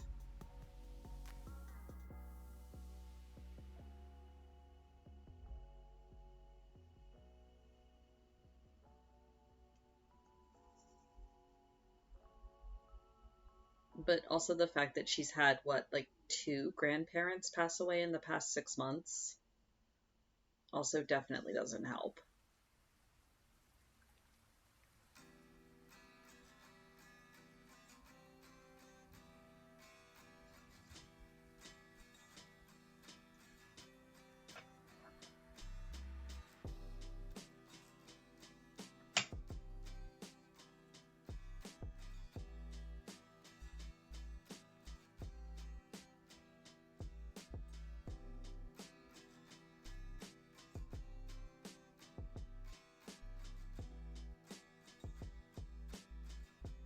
So yeah, it's just one of those things where it is what it is. Life just kind of sucks sometimes. And it's not really anybody's fault or anything. You just kind of have to hope it gets better eventually.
Every time Nightbot pops up with that, I'm like, oh yeah, I should post more on Instagram.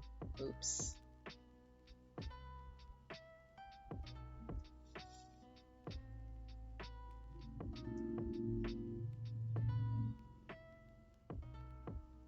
I find it so hard to take good pictures. But I know that's one of those things that I won't improve at unless I actually do it.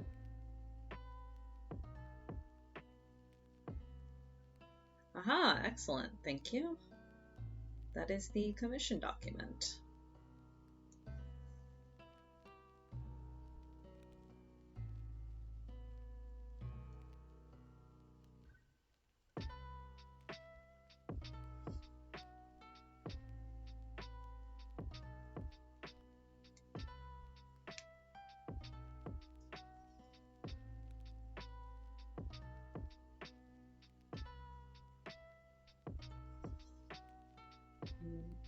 That is definitely not enough thread.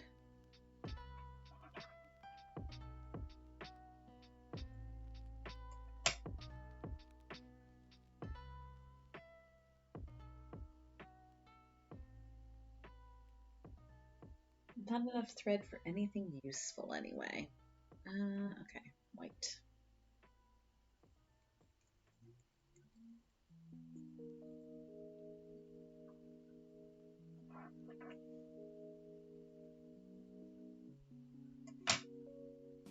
Ooh, Kirby battle. Yay, we won. Excellent. Get to keep our fancy little crown. Good morning, nerd. Hey, Kifa. Nerds, where? There's definitely no nerds in this chat.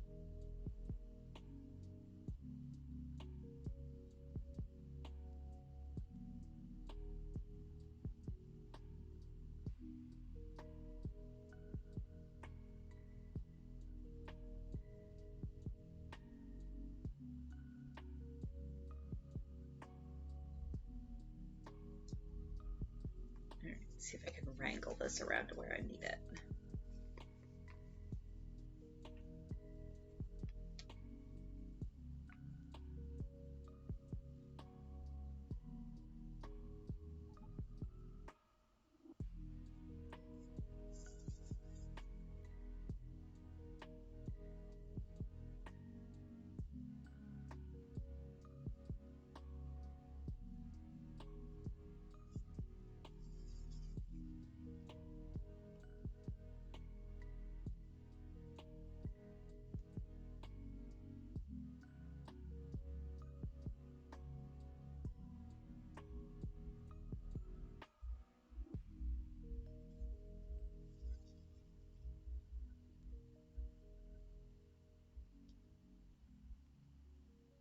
Hey, Violet Hummingbird. Good morning. Thank you for the raid. That's so much appreciated. Thank you. Welcome. Hey, y'all. I'm SJ. I'm chilling and working on some patchwork.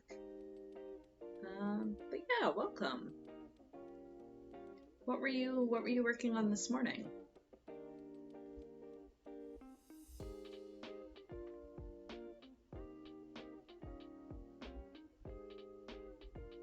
Oh, and thank you for the follow, Odin's Eye Tarot. That's much appreciated. And Carolyn McFox, thank you. Sunday mornings are my chill sewing time, so that I'm guaranteed to actually get some work in on this every week, and not just let it sit for months at a time. Oh my gosh, those are such cute little emotes. I love them. It's going good.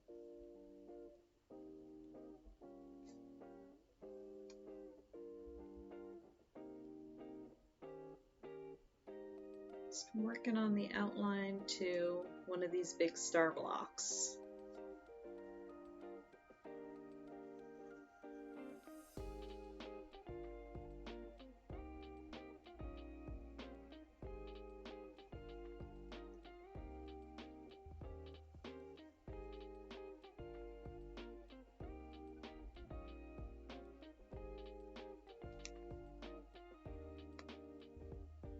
Oh my gosh, those are all so cute. I love them. So what were you guys working on this morning? Or I guess this morning slash afternoon slash indeterminate time of whatever time zone you are.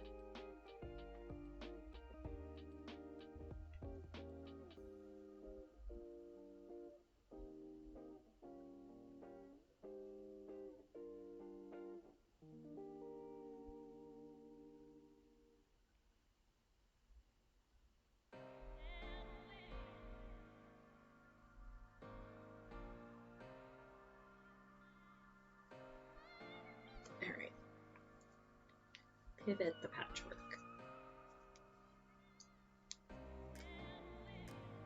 Ooh, journaling. I'm always so envious of, like, I love watching people do journaling because it's so, like, so creative and so pretty, and it's not, I don't think it's not that I don't have the patience for it. I think it's that I've tried to start journaling a couple times and just haven't ever been able to keep up with it. I think it's a motivational thing. Yeah, so I'll flip it over here. So this is one of the larger star blocks. I'm working on the pattern that's over here. And I'm just doing the final outline on this one. But yeah. So this blanket is a gift, or will be a gift for my brother and sister-in-law. So I'm working on a rough palette of blue and orange. And then like, I'm trying to, like, farmhouse sort of fabric. So a lot of florals, particularly daisies, and a lot of like fruits is kind of the vibe for what this blanket will be. And like I was just saying, I should lay out all of the blocks that I have so far and take a few pictures for Instagram. Maybe I'll try to remember to do that this afternoon. Yep, exactly. I'll start journaling and keep it up for like a week or a month and then get out of the habit, and I just keep forgetting to do it.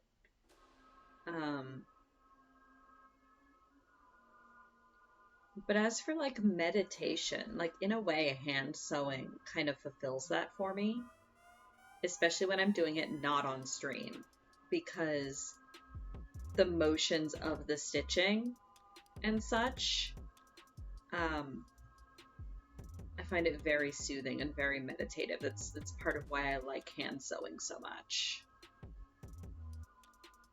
Oh, a digital journal. That's an idea. I like the idea of a paper journal so much though, because I have a bunch of like really fancy neat pens. And that's usually why I start journaling, because I'm like, oh, if I do journaling, I can use all of these really cool pens I have. And I'll do it for a week or two and then just forget. Maybe that's why I've never stuck with it, is because the motivation for me is usually artistic as opposed to actual self-reflection.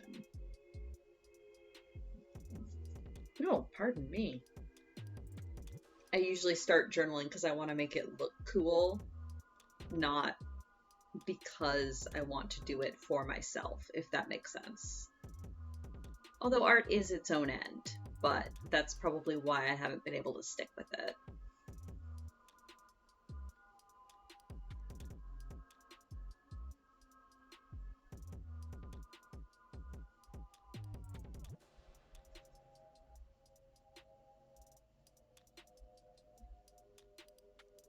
Although I am up to a 60-day streak on Duolingo, and that's really good for me.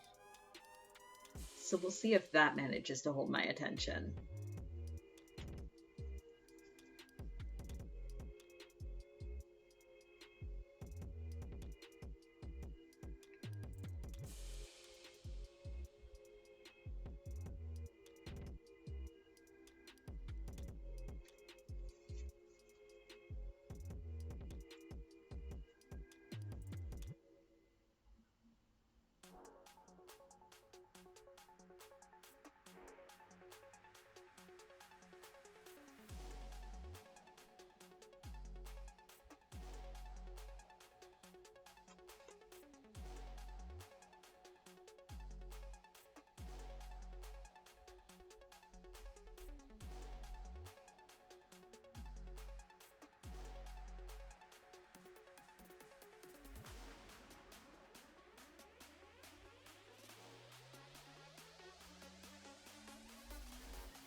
also find I talk to my thread quite a bit, especially if it's misbehaving.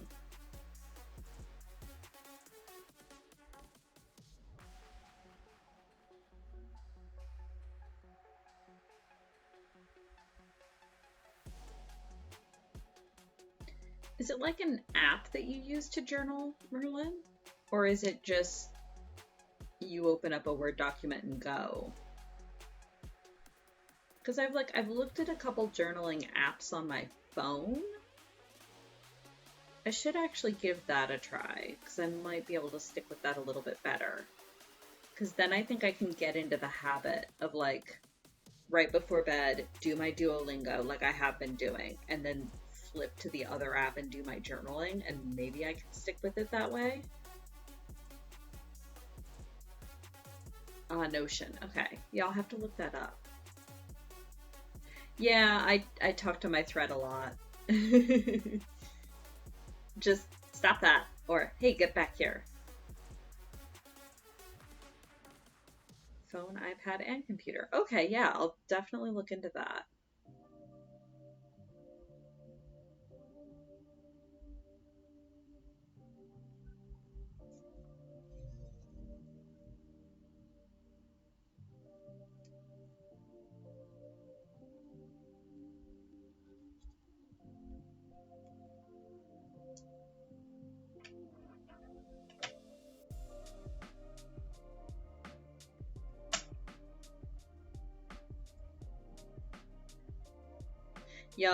Yep.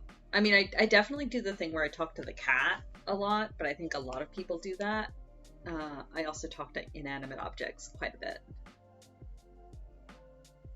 Like I said, especially if they're misbehaving.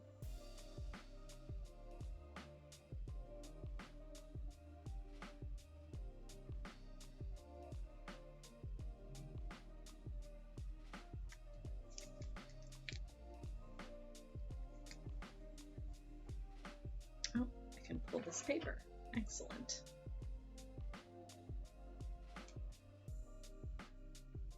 So for anyone that's not familiar with English paper piecing, the way that it works is that each of these little pieces is in fact basted around a piece of paper.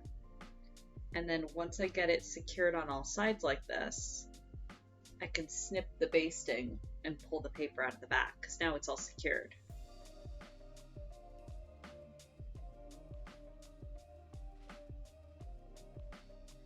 Yeah, exactly. I think if you're a cat person and you have a cat, you're just going to be talking to the cat by default.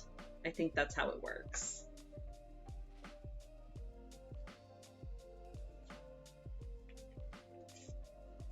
And then I can just pull the paper out and reuse it.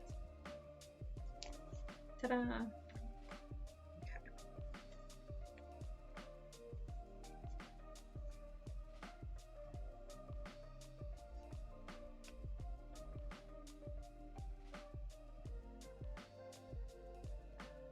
Yeah, English paper piecing is great because, especially for things like hexagons, because if you look at the seams, trying to do a Y seam like this on a machine is a pain in the butt.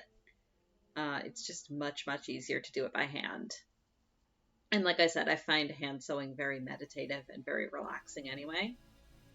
I know a lot of other quilters that hate hand sewing with a passion, but I actually tend to prefer hand sewing. It takes forever, but the results are so satisfying. What kind of monster doesn't speak to their cat? Exactly! Especially since a lot of cats will talk to you. Like, our cat for sure will just come walking up and start chirping at us. And, like, you've got to respond to that, right? They're talking to you, so you talk back. That's how it works.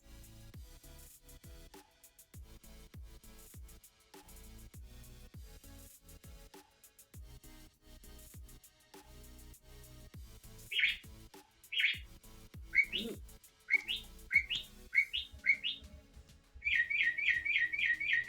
Verb.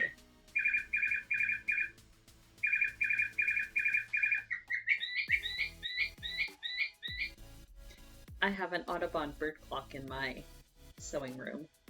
So every time it goes off, we count the birds.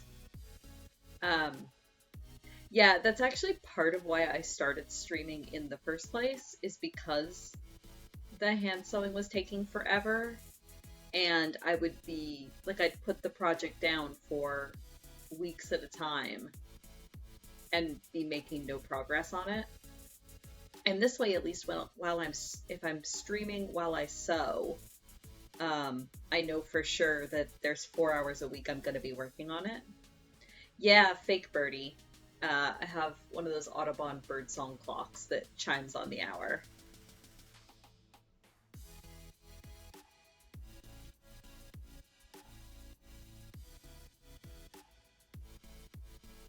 But yeah, since I started streaming, I've been making a lot of progress on this blanket. A lot more than I would have if I wasn't streaming, for sure.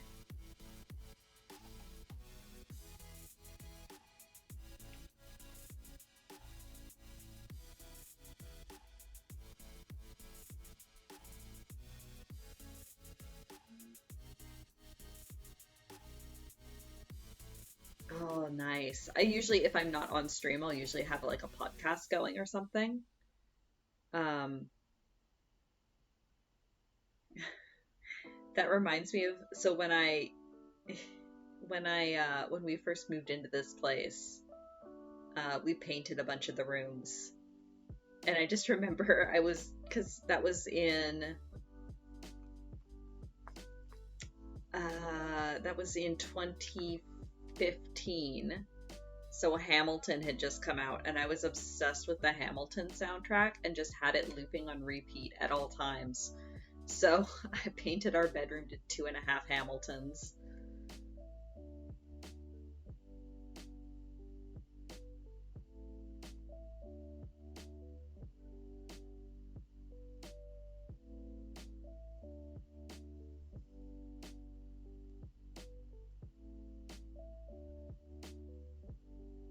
But yeah, podcasts are fantastic. I've got a few that are like, I'm still archive binging them, so I can just put that on for literally hours while I'm working on stuff or sewing or crocheting or whatever.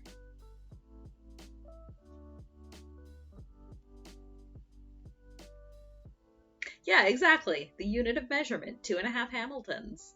Well, it was funny because my roommate at the time came in while I was painting to like bring some of her stuff in, and she's like, "Wait, weren't you listening to Hamilton when I was here earlier? Don't you get tired of that?" And I'm like, "Well, no, because it's like a 2-hour show.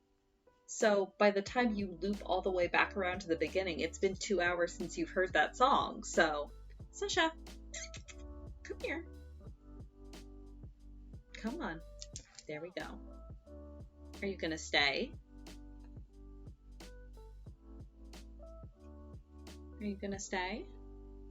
Sometimes she'll lay down on my lap and just kind of stay, but she gets annoyed when I'm sewing on top of her, so sometimes she won't.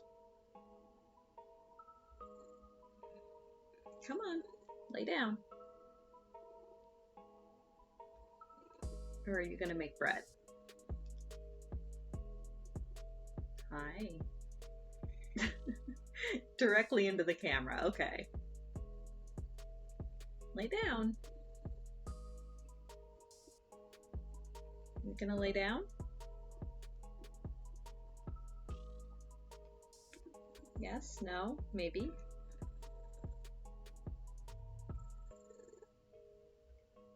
Yes, that's you on the computer screen over there. The problem is she's beautiful and she knows it. How did this get made? That sounds exactly up my alley. I'm gonna have to look that one up.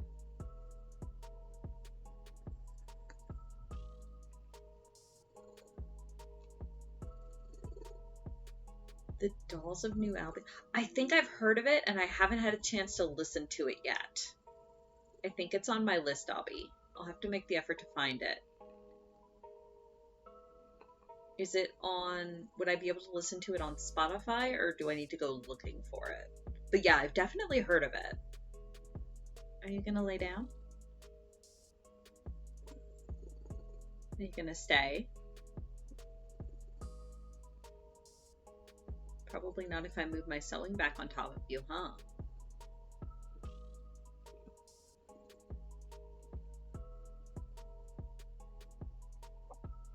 She loves this blanket, and she loves being on my lap.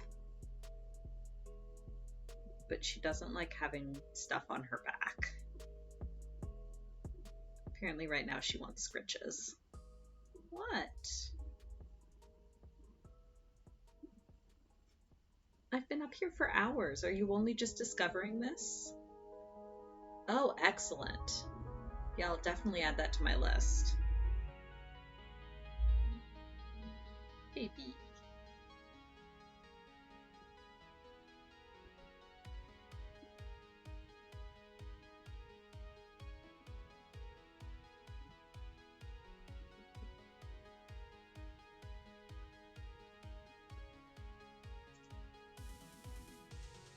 Hi.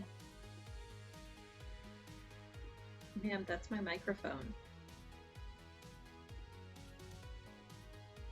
Those are scissors. Don't rub against those. You're affectionate this morning.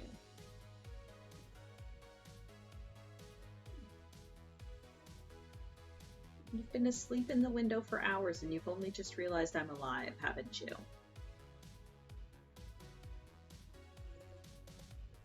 Is this just going to be a cat stream for the next hour? Is this just turned into a Sasha stream?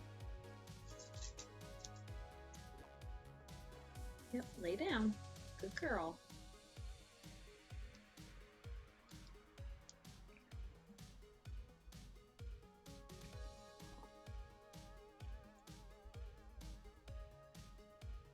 Bath time.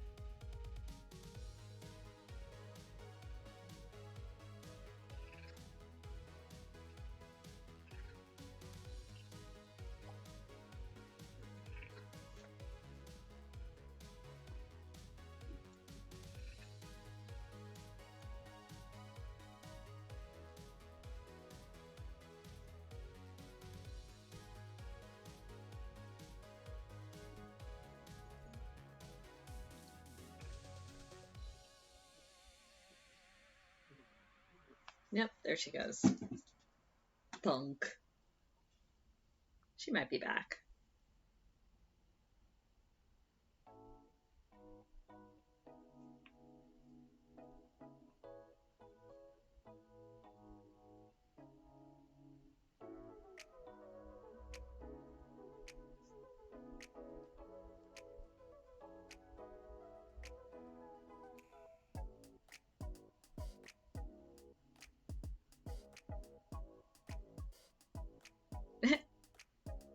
Okay, excellent. Dobby has called a board game arena.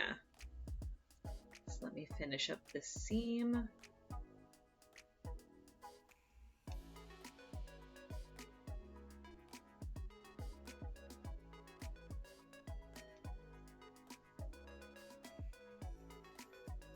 So a bunch of us also play board games on Board Game Arena.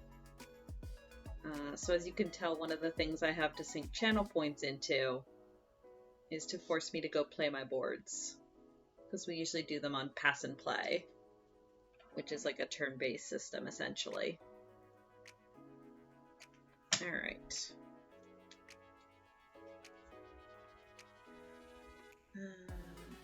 Yeah, that's fine. Let's see. It should be this one. There we go.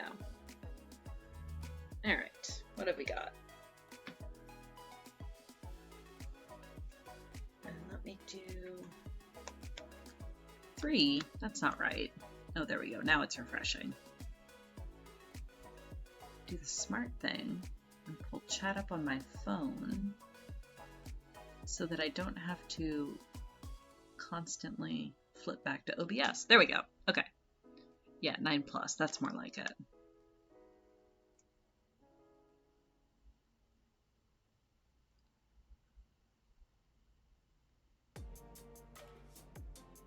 I mean, I haven't played them yet this morning, so I'm sure I've got quite a few. All right. What can I pull? I don't need a yellow. 3 of those oranges are tempting. Actually, I'll pull the light blue and the black. There we go. Yeah, 23 tables. That's not bad. Next.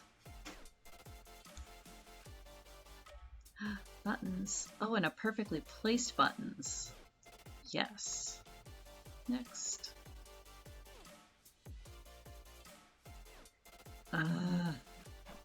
These die are mean. Oh, there's finally one with a star. Okay, next.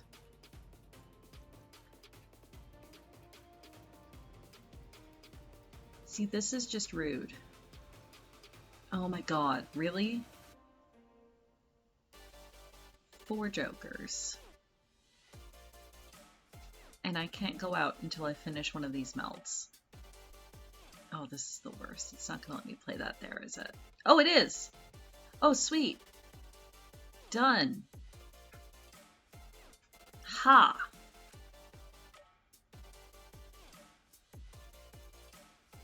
So that's round end. Next round, we'll start with Kuma. Okay, next.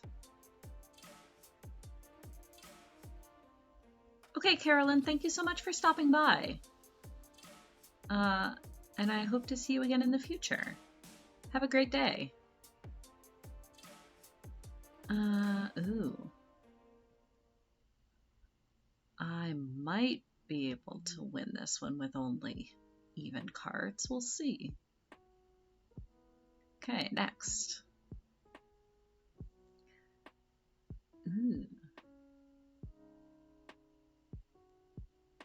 Let's reverse that. Next.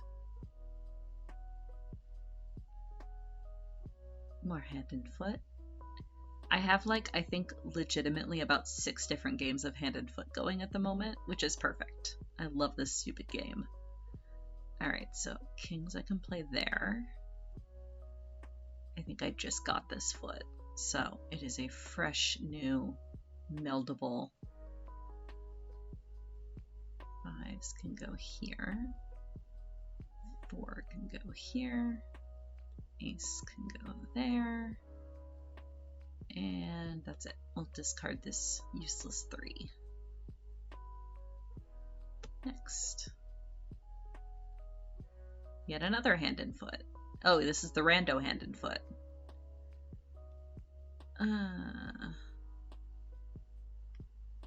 So the wild I can play.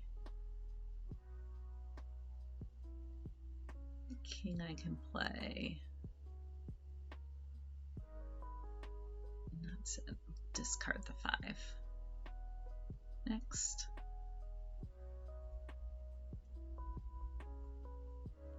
Azul.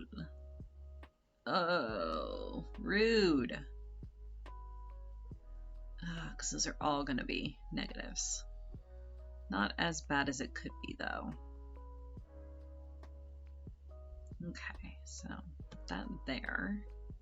Put that there. Put that there.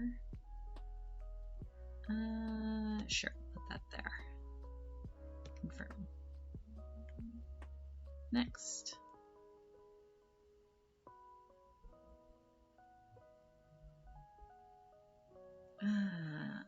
Yes, excellent. Actually fulfilled the goal of 9 of 9.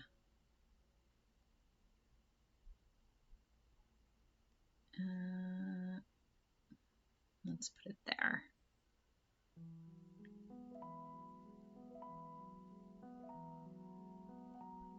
Free placement Azul is interesting. It's still restricted that you can only play each color once per column, but it doesn't restrict you to the diagonal lines.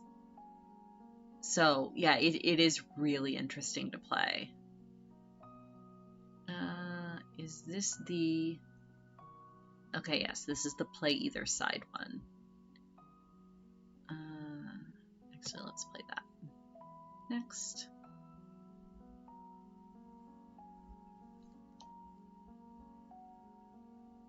Yeah, so free placement Azul. So as you can see here, I can still only do it once per column, but I'm not restricted to the strict diagonal lines.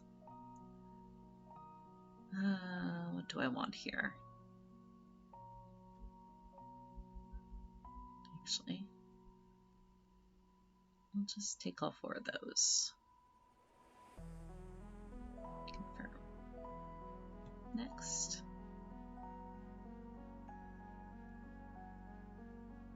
Ah, wizard.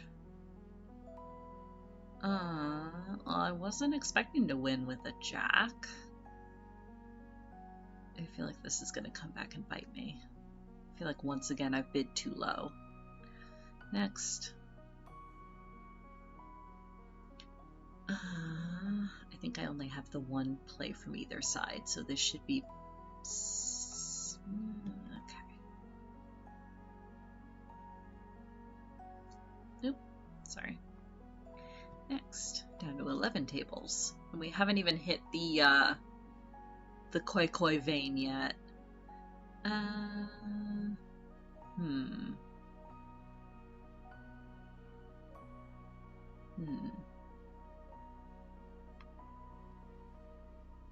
mean, that feels like overkill, but I'll take it.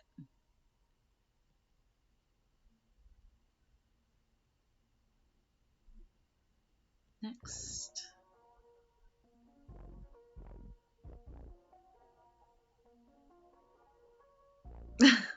Oh, you're actually using the fantasy cards for Wizard? Neat. I think I played 1 game with those, and then I was like, nah, please give me the standard cards. Okay, I've already got both my straights. I still need 4 of a kind and 5 of a kind, which is annoying. Oh, there's 3. Can I roll another 2? Yes. Okay, 4 of a kind. Excellent. A low scoring one, but at least it's a score. More hand and foot. I told you, literally like 8 games of it. None of those cards are helpful. Next.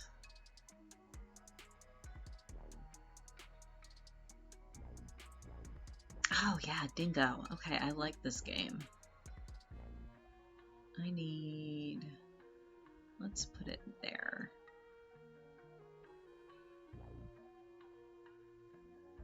Okay, next.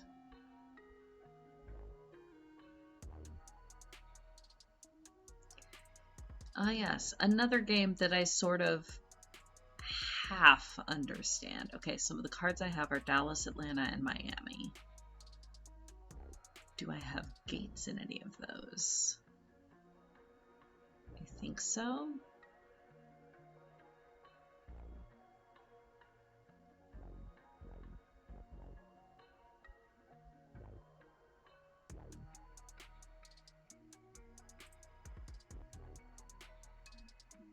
Dallas, I do not. Oh, I don't have gates in any of these. Where's Atlanta? Yeah, I don't have gates at any of these. Oof. What is... I don't remember what my special action is. I should probably actually read the rules again. It is a game about airports.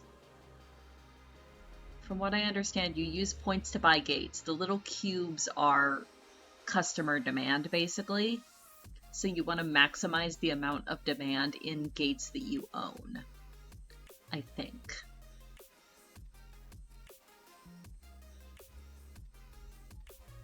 Once per game, each player can use a special action instead of playing a card. Add passengers to any one airport, discard any number of cards, and then draw back to 3 cards. Oh, yes, that's good. Okay. We'll do that. Choose an airport to receive passengers. I want Detroit, because I own that. I own both of those gates. And then I want to discard all of these. Confirm. Excellent. Okay. Alright, well, I'm not doing terribly. Alright, next. Oh no, I'm so sorry, Merlin. Oh, back to buttons again. Yes, please. I like green buttons. Okay, next.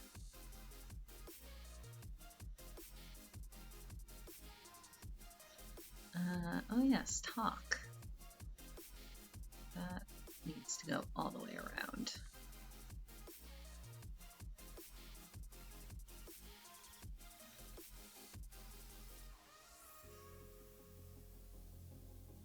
Okay, next. Aha, we have hit the Koi Koi mines. There's nothing useful here. I don't want to discard either of these, and I do not have a choice. Ooh. You know what? I'll take it. There's only one card left. Next. Kite game. Previous game was Kuma game. This is Kite game. Last card. I got nothing. Okay, next. The Kitsune game. Again, nothing super useful. Let's discard that. Next. Last should be the Dobby game. It is. Oh. I will take that ribbon. Thank you. Done. Oh. Back around to Kuma game. Oh no! Oh no, all three of these people are in chat. I'm just going to be playing 3 Koi Koi games for the next 25 minutes. Oh no.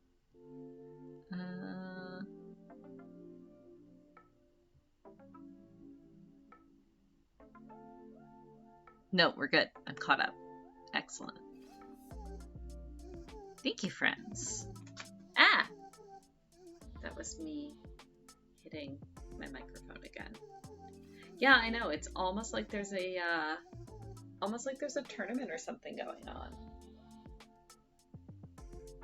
Almost like somebody started a Koi Koi tournament with multiple games at once. I didn't realize that was how a round robin tournament would work. But it works nicely and it's fun, so. And Koi Koi is a fast enough game that I think it works out well on.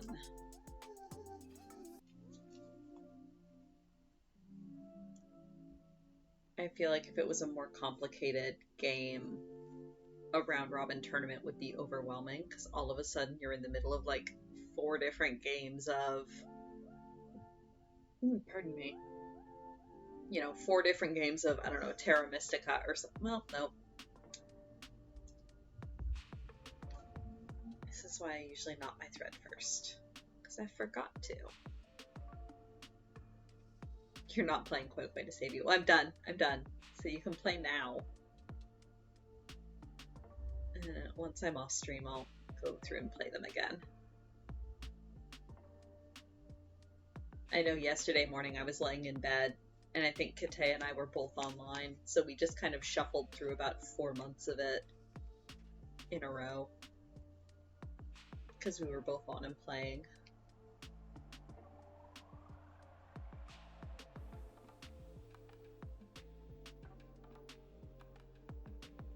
Terra Mystica's usually played with 4 people. Oh, okay, yeah, fair enough. Because I think Round Robin's only available for 2-person games, isn't it? I think that's what I saw. That does help cut down on the complexity, yeah.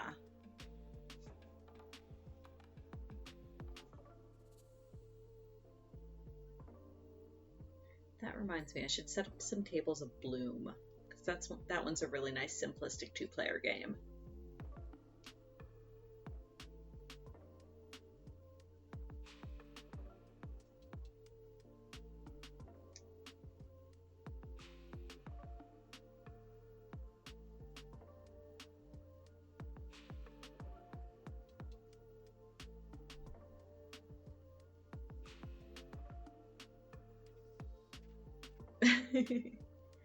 Yeah, that makes sense. I think I've done that before too. I think I've definitely done that with Kitsune at one point.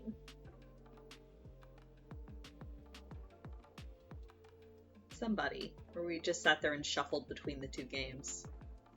I was definitely doing it with Kite the other day.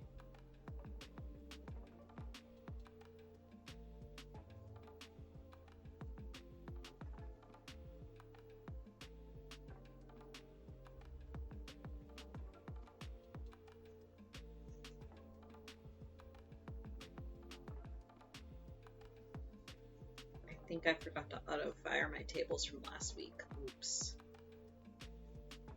I should go in and check that and possibly make new tables.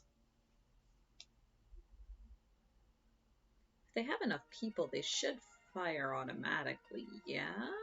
Or is that only if they're maxed out? Question mark. Either way, I should go in and check that.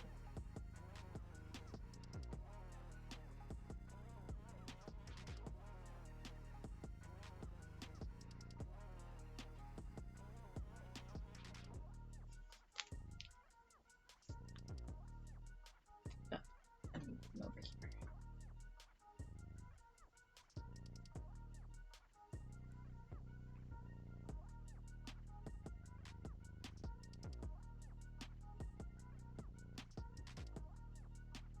Also, Dobby, I hope your food's arrived by now. Oh no, you did. It did. You said it did, right as I went on break. I hope it was good.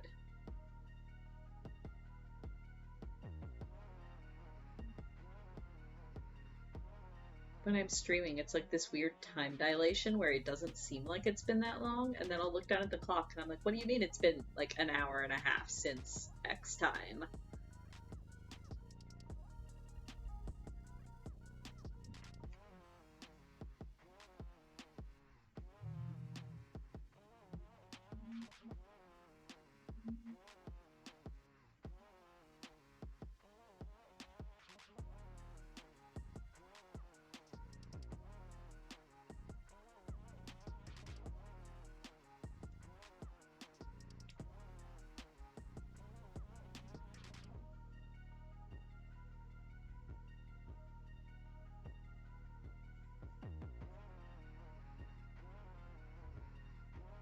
Working on commission stuff and crafting. Yeah. Yeah, the time just kind of slides away. But I mean, like, sometimes that's really nice. But then sometimes it's like, holy crap, I meant to do so much more. What do you mean it's taken this long to do whatever?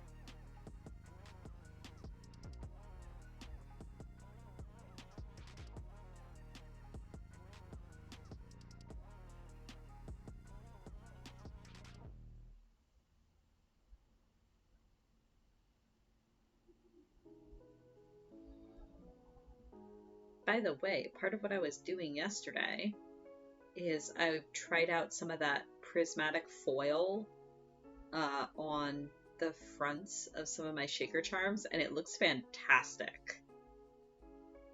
It looks really cool.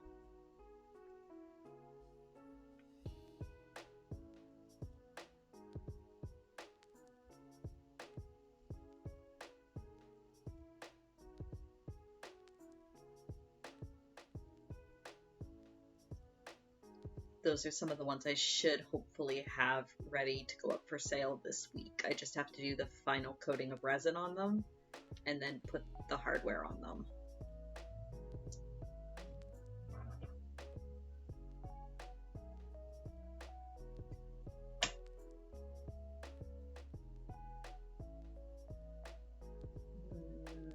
No. Actually, I need more pieces again.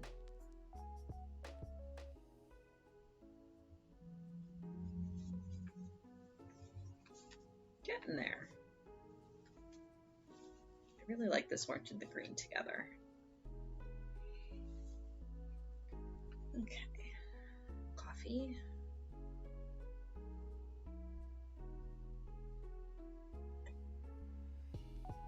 What commissions were you working on yesterday? Can you say? Well, I mean, I know you were working on a bit of Kara stuff, but anything else besides that? Let's see. Got 4 papers, that should be good.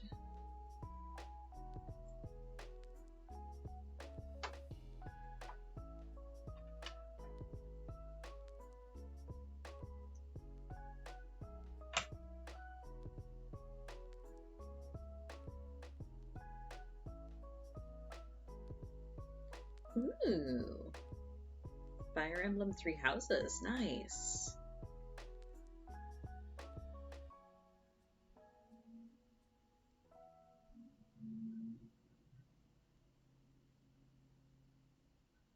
At least 4 renditions.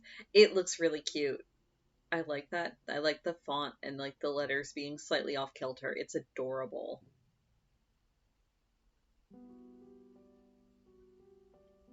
And just like the little hint of the ladybug spotting, I really like that.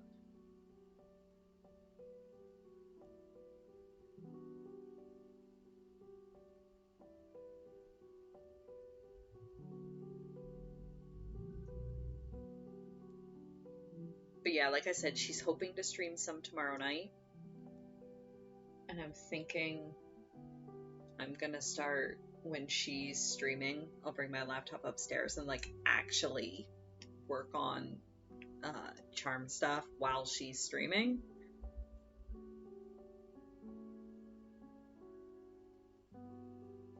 That way,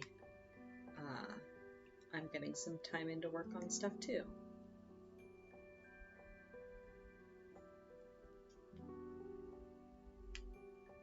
Oh, polka dot bow. That's going to be adorable. Oh, I ordered some,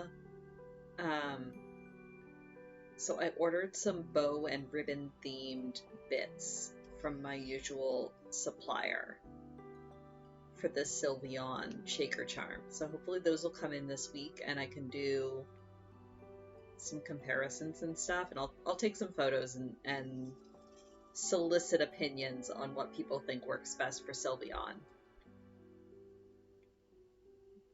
Those hopefully should show up like Monday or Tuesday, because they ship from just outside of Toronto, so they usually get here pretty fast when I order.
Ooh, exciting.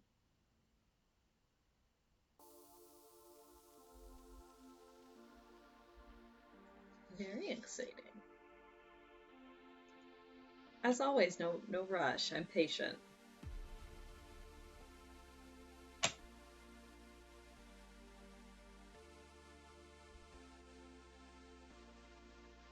I was working on your cardigan while you were streaming the other day, though, and also actually during D&D.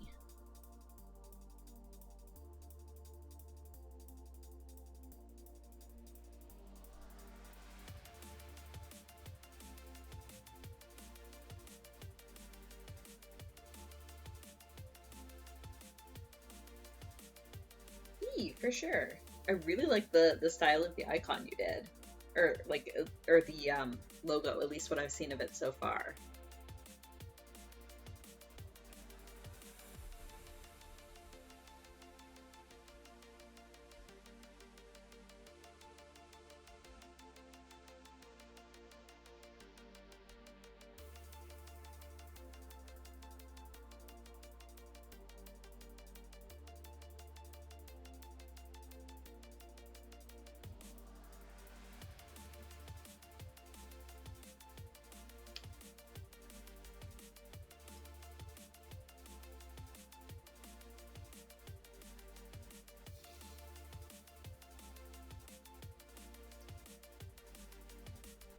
Also, not gonna lie, I'm kind of tempted to take my machinist mug into work once it gets here.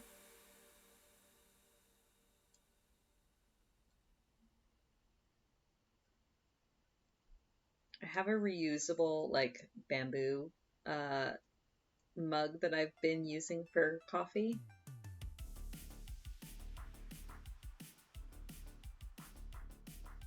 But I'm really tempted to use the machinist one.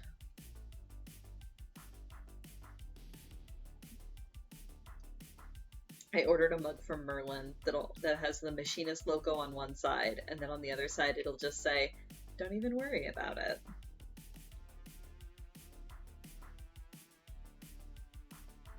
Oh yeah, absolutely. Definitely something bright and bouncy and fun. She is, in fact, an IRL Lalafell. Oh yeah, no worries. You know us, Merlin, we're easy. We are patient.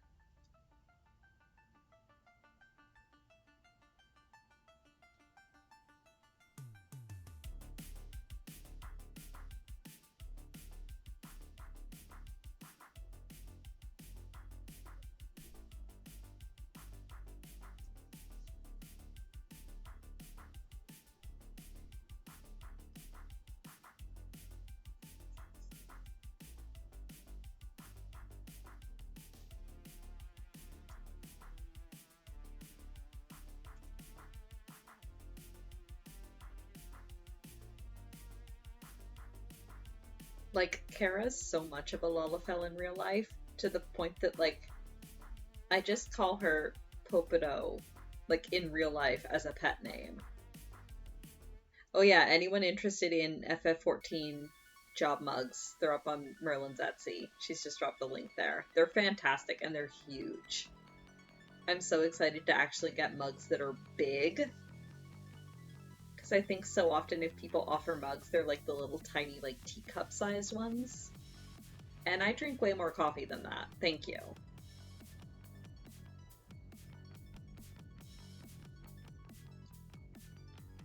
Okay, you're gonna have to explain to me what a sublimation printer is, because I do not know. Beyond the assumption that it is a special type of printer.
Right now I use Transfusible ink. Cut out the design, layer it, and heat press it onto the mug.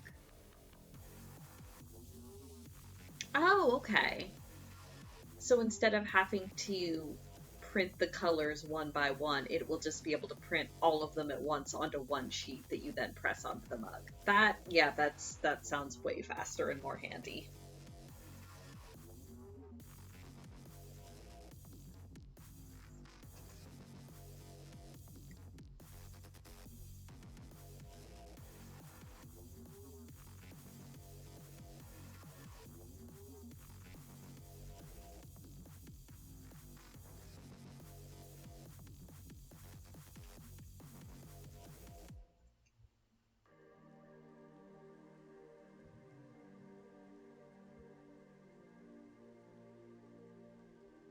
Oh, I also have my first set of Jobstone charms ready to paint this afternoon.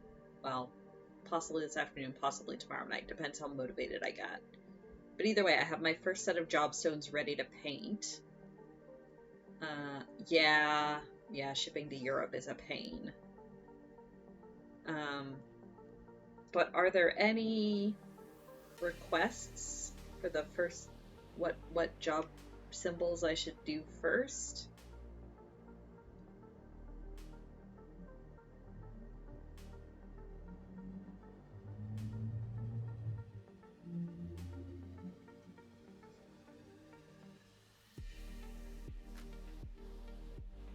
Yeah, it's unfortunate with some stuff, like if it's clothing or something small, you can sometimes cheat, but when it's something like a mug, it's heavy and has to be packaged well, so yeah, it's really hard to cheat it into cheaper shipping, unfortunately.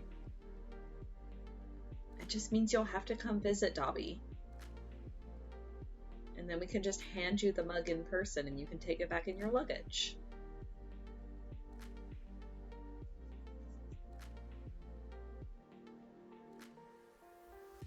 Easy.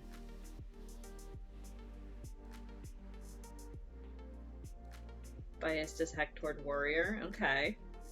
Noted. Because I was thinking of doing like releasing them a set at a time.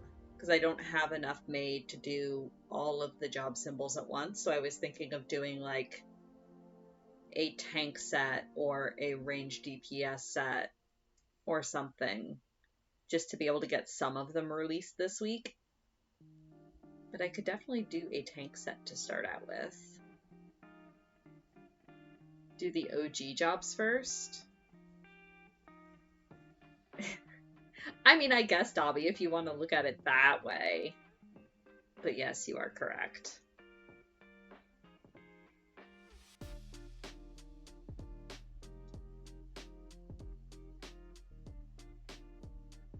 Yeah, I was thinking of doing releases in roll sets.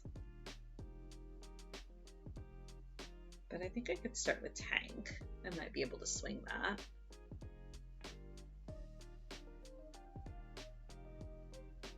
Those are some of the easier ones to paint too. Well, maybe not Dark Knight.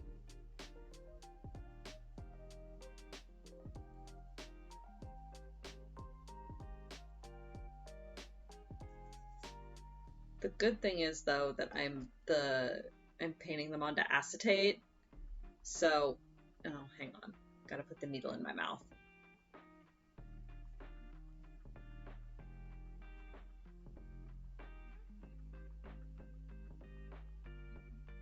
There we go. I'm painting acrylic paint onto acetate, so it's annoying as hell. But then if I don't like the result, I can just easily alcohol wipe it off and start all over again. Or like scrape little bits of it off and do it again.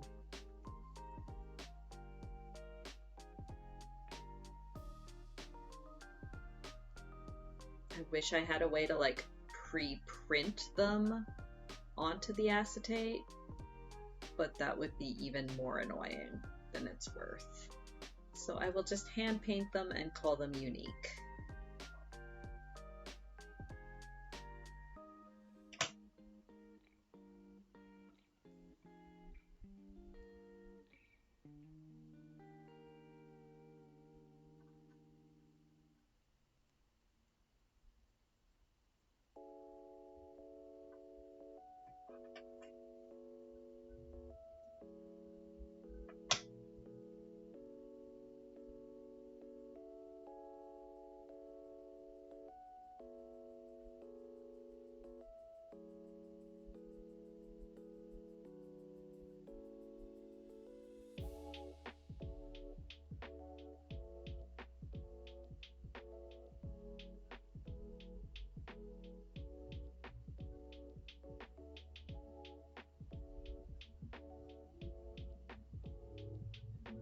print them, put the sheet over it, and use the image underneath as a guideline. So yes, theoretically. The caveat to that is that then makes assembling the charm more difficult. Because painting acrylic onto acetate is so delicate and so easy to scratch even after it's dry. The way that I've been doing it is that I've been assembling the charm completely, filling it with the oil, sealing it, giving it a good wipe down to make sure there's no oil on it, and then painting onto it. And then after I've painted the symbol and it's dried, I do a last layer of resin over top, and that seals it in. If I paint onto the acetate first, then I have to try to attach it to the charm, fill the charm, seal the charm, all without messing up the painting at all, which would be difficult. And then I wouldn't be able to give it a final wipe down to get oil off of it, because then that would screw up the painting. So it's kind of a catch-22.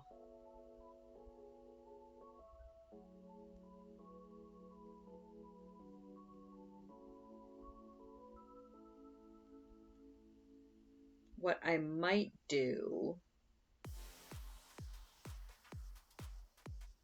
because I can also use Sharpie. The problem with Sharpie is that it's streaky, like it's not opaque.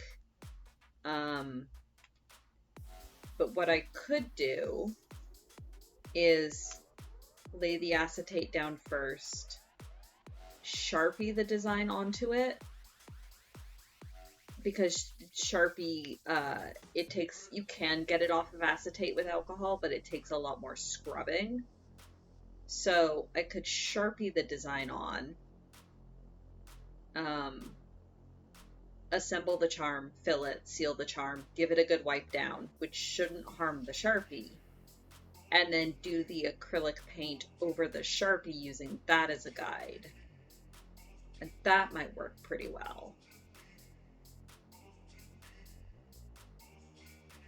I might try the next set with that process and see if that works a little bit better, rather than just trying to freehand the paint on at the very end with no guideline. I think using Sharpie as an intermediary might work well.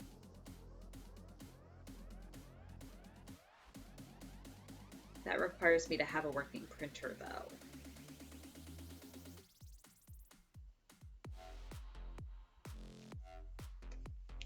Which at the moment I don't. Well, I mean, we have a working printer, it's just out of ink.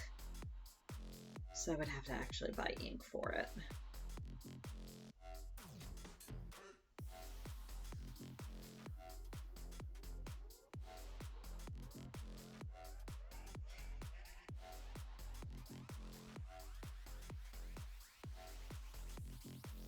Or see about printing it at work if it's just one sheet. One sheet with the symbols on it.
Reminder to everybody to stretch, hydrate, eat a food if you have not.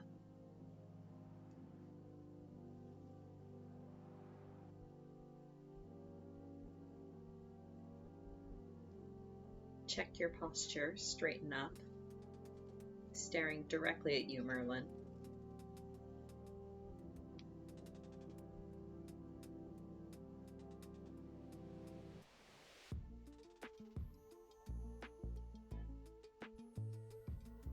Again, thread. Come on. There we go. Just wants to wrap around that point there.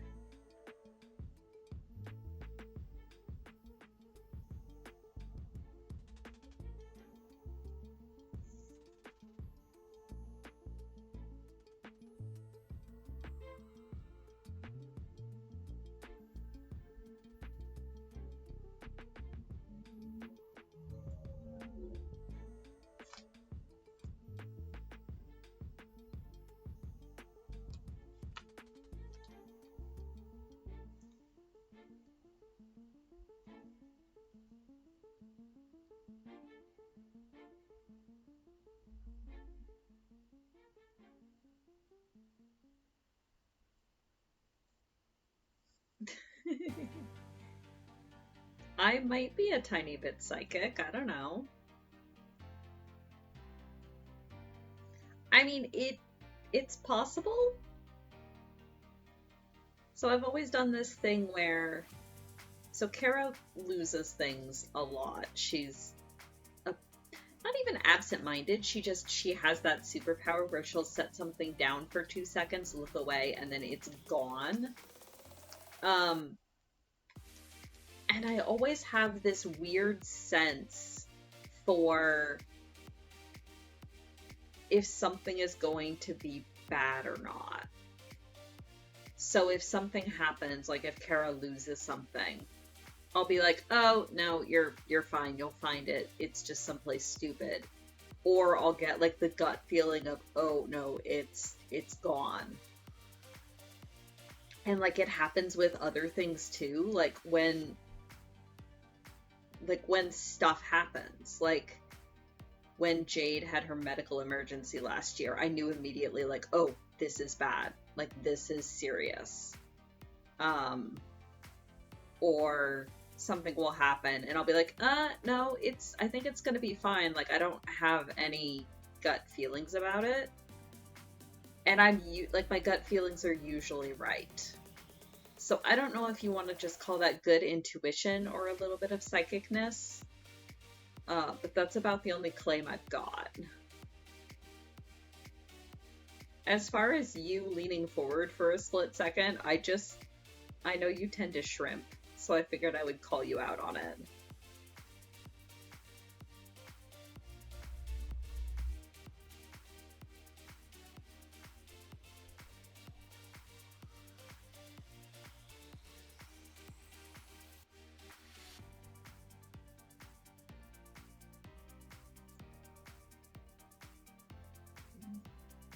Pardon.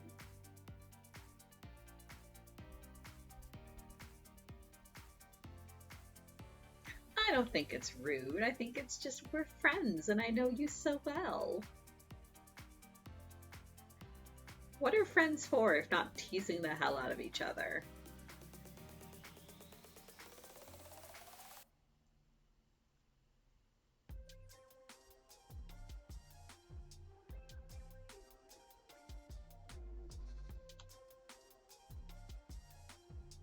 I mean, I think you've posted pictures before of how you tend to sit, and I've seen it on camera.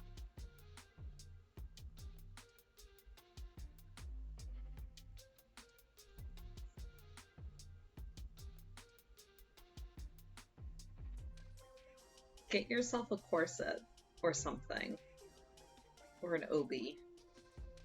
That'll fix your posture right the hell up. Oh god, I want a good corset. If it wasn't like a giant bow right at my back, I would wear an obi while I stream. Because they're just so good for posture.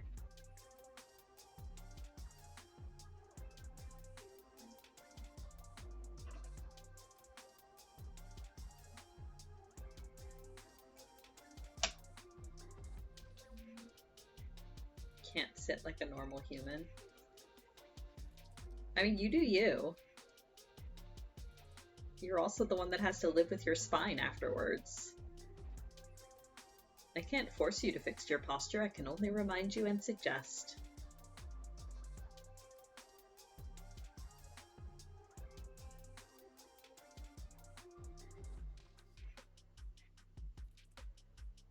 Maybe I should start wearing an obi during my gaming streams though, because I'm sitting in a different chair for those with worse support. Like this chair that I'm in right now for my sewing streams is actually really, really good. It's actually quite supportive, and my posture in this chair is not bad at all. It's my other chair that I use for my gaming streams that's really bad. Maybe I'll try that this week. Just real quick, put an obi on.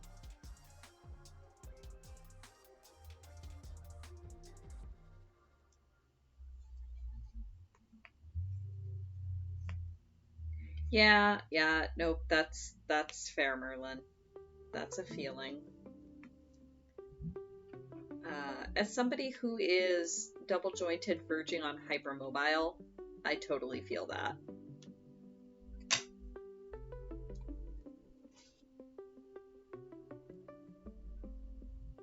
There is definitely a level of, I know this stretch is bad for me, but oh god, it feels so good.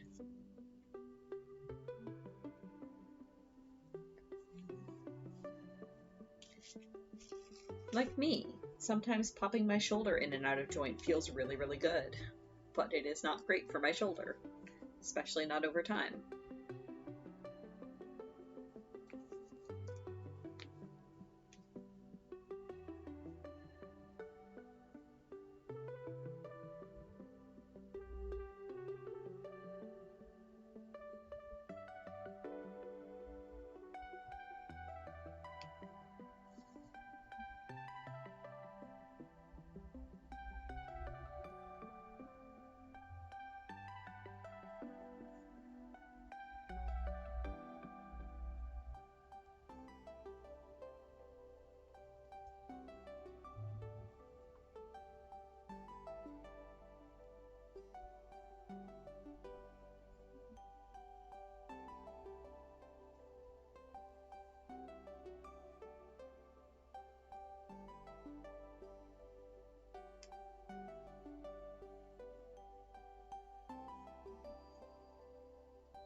Ooh.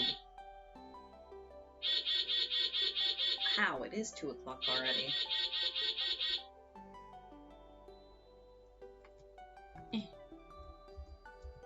Type the thing. So I will finish up this last seam. And then we'll call it an afternoon.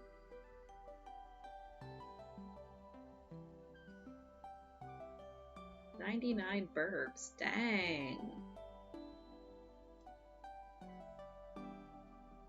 Considering each of those burbs is at least an hour of streaming. Dang. I should hopefully have a Tuesday stream this week. The last couple weeks have just been a bit strange. I've either ended up with a headache or just been super tired, but hopefully this Tuesday will be a bit better. I will probably be either more sewing, possibly hamsters. Something special for the 100th burb. I don't know what we would do though. Oh, another Carby battle.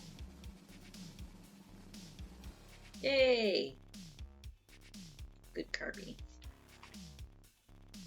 Yeah, I don't know if you guys have ideas for celebrating the 100th burb on Tuesday.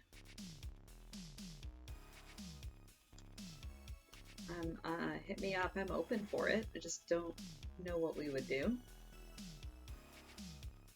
Could do like a special edition stream or something, but I don't know what it would be. I'm open to requests. But yeah, I should be back Tuesday. Like I said, the last couple weeks have just been a bit weird. And Tuesday is kind of my ad hoc stream anyway.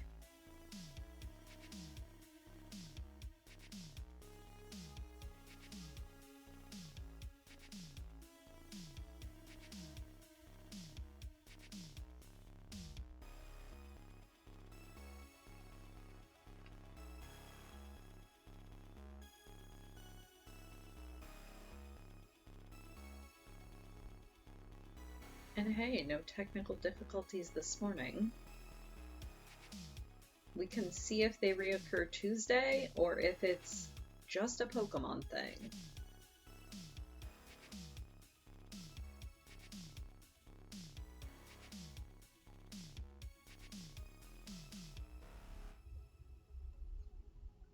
I'm gonna guess that it's something to do with the time of day that's causing the issues. But we'll see.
Ooh, maybe I'll see if Kara wants to do a guest stream on Tuesday for my 100th burb.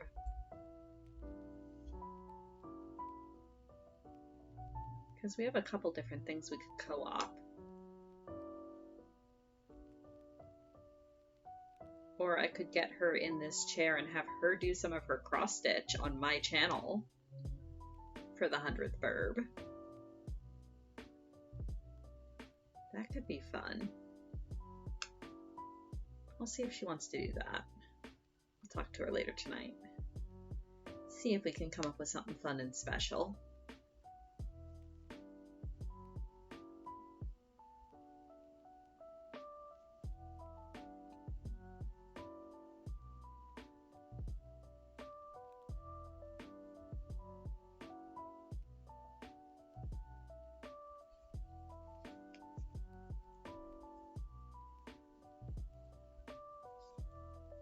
And she has Tuesday off, so it's not like it would even be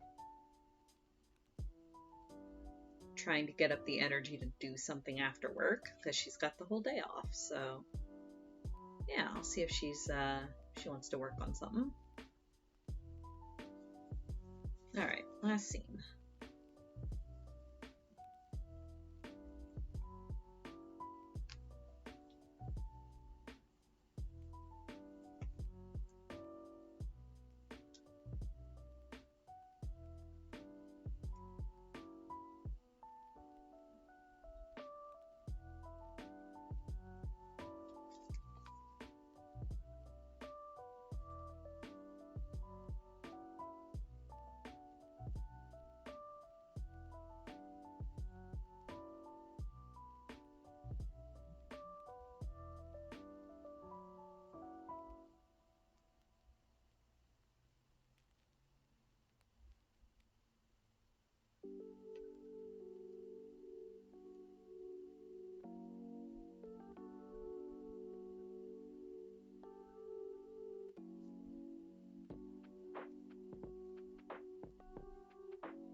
there we go.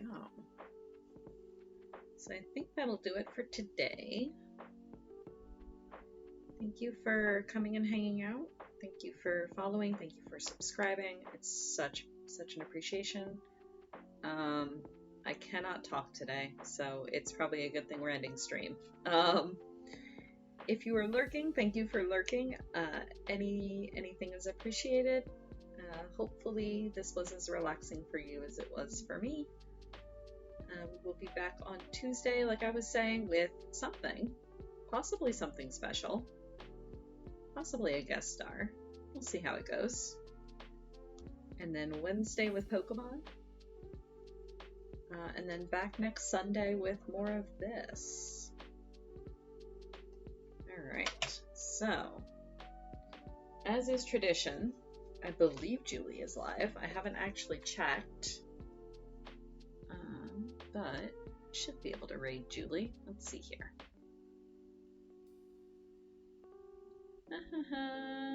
No, she is not live. Huh. She's feeling okay. In that case, I will send you toward the ducks. Enjoy the ducks. Feed the ducks. Love the ducks. And I will see you guys in the future. As always, thank you very much.